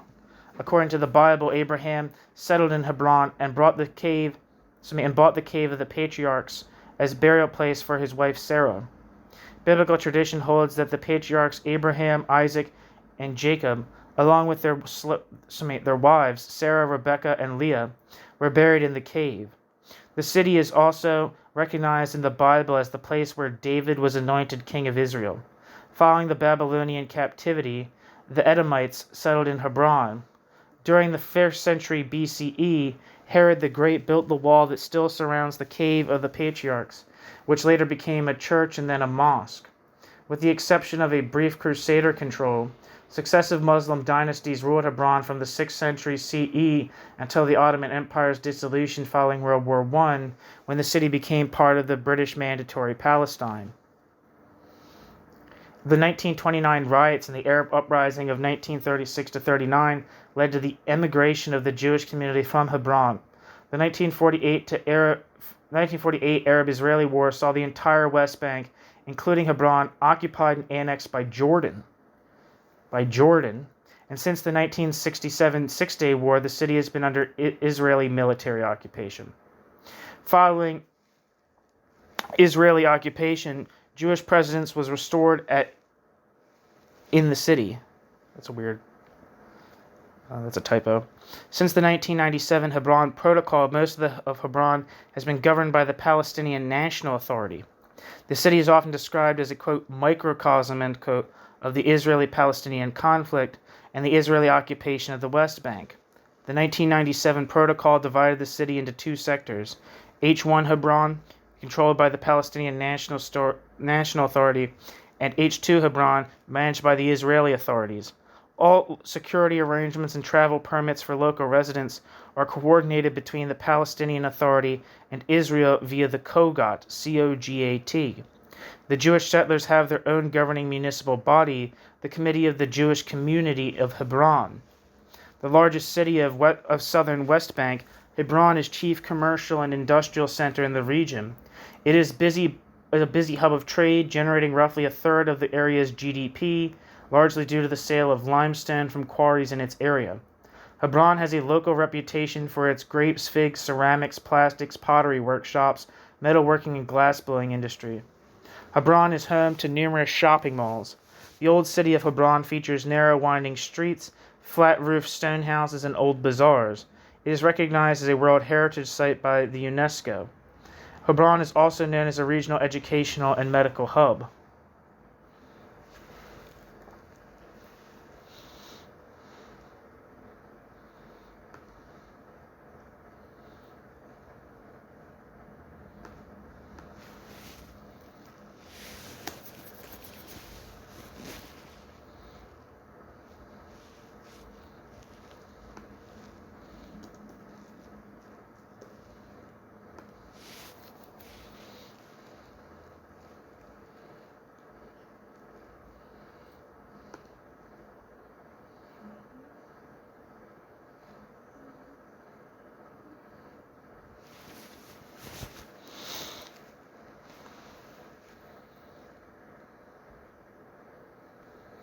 And it says, Wikipedia says, Moza is a neighborhood on the western edge of Jerusalem.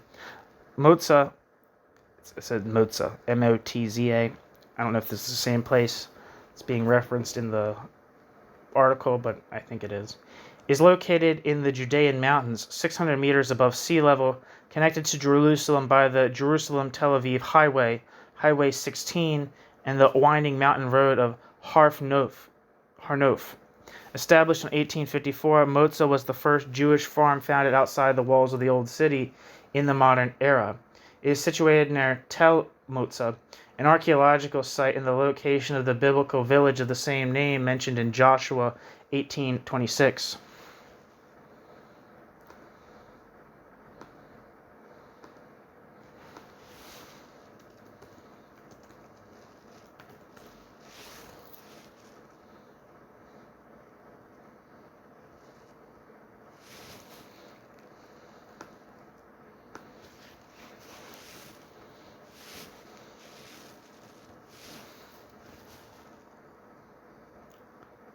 Back to the text.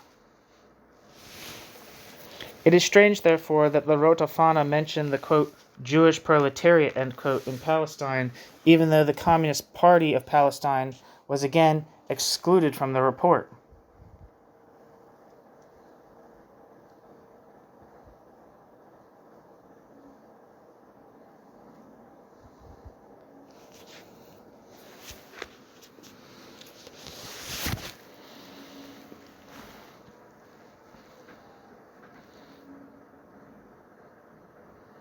Where the hell am I?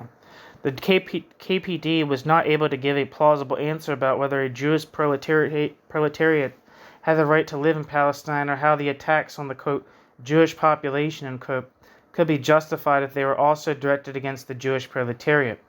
No answer would have been possible that would have fit into the line of argumentation about the conflicts in the Middle East. It is noteworthy that the KPD perceived British imperialism as the main enemy, not the Zionists or the Jews. So British imperialism was explained as a manifestation of capitalism, as Lenin and Luxemburg had described the transformation of capitalism at the beginning of the 20th century. On the contrary, Rota Fana gave another explanation for U.S. imperialism. As quoted above, the Rota Fana accounted for U.S. imperialism with the power and the, quote, pressure, end quote, of the, quote, Jewish finance magnates, end quote. In other words, U.S. imperialism was explained by the power of a hidden conspiracy. The main line of argumentation was the antagonism of the, quote, Arab natives against the, quote, Zionist bourgeoisie and the Zionist fascism, end quote. By referring to the Arabs as the, quote, natives, end quote, the Rota Fana made clear that for the KPD, the land belonged to the Arabs, not to the, quote, Zionists, end quote, who were described as strangers, exploiters, and parasites with no rights to settle and to live in Palestine.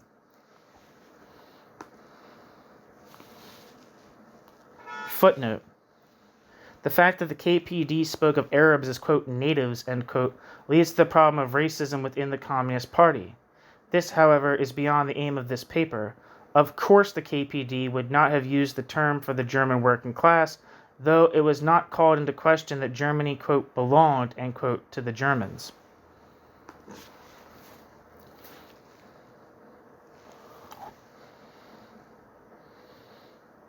The hell am I? To encourage the end footnote. To encourage the hostility of German workers against, quote, the Zionists, end quote, the Rota Fana printed the photo caption that made more sense together with the other headline on the front page, quote, fascist, end quote, were murdering workers, and, quote, Zionism, end quote, was, quote, Jewish-Fascist, end quote. There should be no difference between, quote, Zionism, end quote, and the fascist of the Stahlhelm Freikorps. Quote, Zionism, end quote, should be seen as the mortal enemy to communists, as the National Socialist movement was at the end of the 1920s.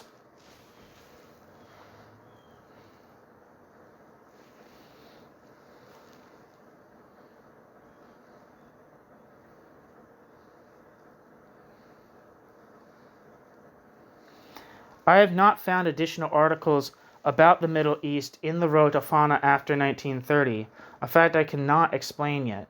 It is, however, evident that KPD did not change its attitude towards, quote, Zionism, end quote, in the last 3 years of Weimar Republic.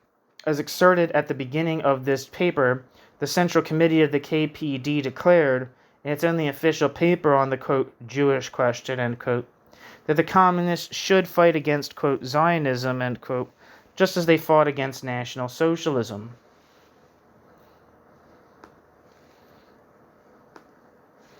Of course, such a declaration did not have the same effects against, quote, Zionism as against National Socialism, because there was no Zionist movement in the Weimar Republic as powerful and threatening as the Nazi movement. Of course, there is a considerable difference between the anti-Zionism of the 1920s and the anti-Zionism after 1945. Thousands of people were persecuted and murdered after 1945 in the name of this later anti-Zionism. Or this latter anti-Zionism, excuse me. Footnote. The anti-Zionism in the Soviet Union was already in the 1920s violent. Thousands of, quote, Zionists, end quote, were arrested or deported to the Gulag.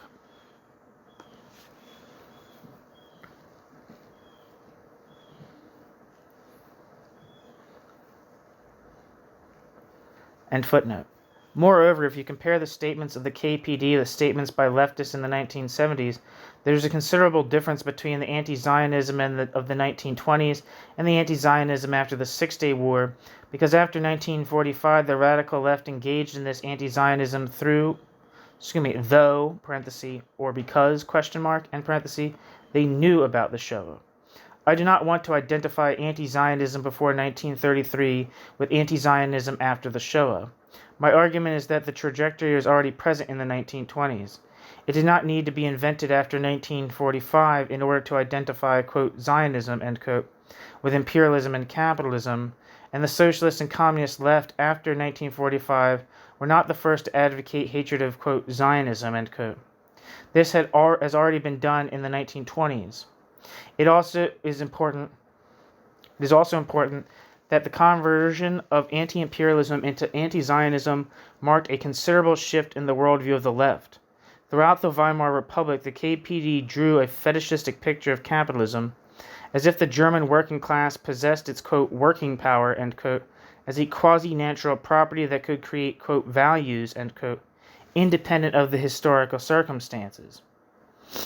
The picture was laden with a strange nationalistic and xenophobic meaning, that the capitalists were portrayed as, quote, a nationalist, and, quote, strangers who robbed the values produced by the working class. Therefore, the German working class became, in the eyes of communists, the real German people, compared to whom the capitalists regarded as, quote, traitors to the fatherland, Vaterlandsverächter, and, quote, strangers, end quote. With the anti-imperialistic turn, then, the KPD did not merely, quote, nationalize, end quote, the German working class. Rather, the KPD, quote, classified, end quote, what it saw as oppressed peoples, nations, or ethnic groups, so that they were understood as a collective to play a role in a worldwide, quote, class struggle, end quote. In the case of the Middle East, it was the, quote, Jews, end quote, who were the capitalists and therefore a national, non-productive parasites. While the Rotafana represented the Arabs as the working class, productive, and the, quote, real nation, end quote, the German communists should have criticized such a worldview because it ignored the conflicts inside a society and considered the Arab communities as, quote, folkish communities, end quote. Instead, such a folkish way of perceiving the Arab community in Palestine became the basic feature of anti-Zionist anti-imperialism.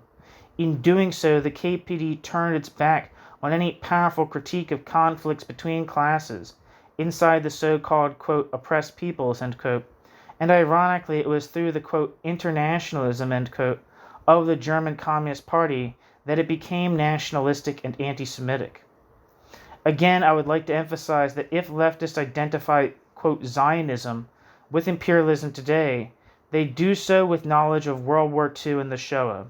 Therefore, anti-Semitic anti-Zionism today is also rooted by, quote, secondary anti-Semitism, end quote. Moreover, the identification of Zionism with National Socialism was not a, quote, new anti-Semitic anti-Zionism in the early 1980s, end quote. That's a quote from Robert Wistrich.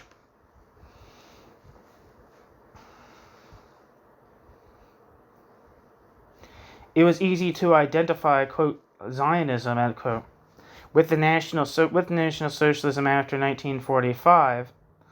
However, because communists had already in the 1920s identified, quote, Jews, end quote, with exploitation, conspiracy, power, with capitalism, with imperialism, and with fascism. It did not require the Six-Day War to see the state of the Jews this way.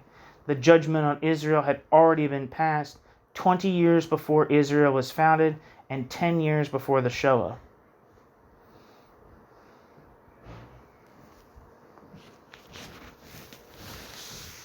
That's the end of the article. Thank you for listening.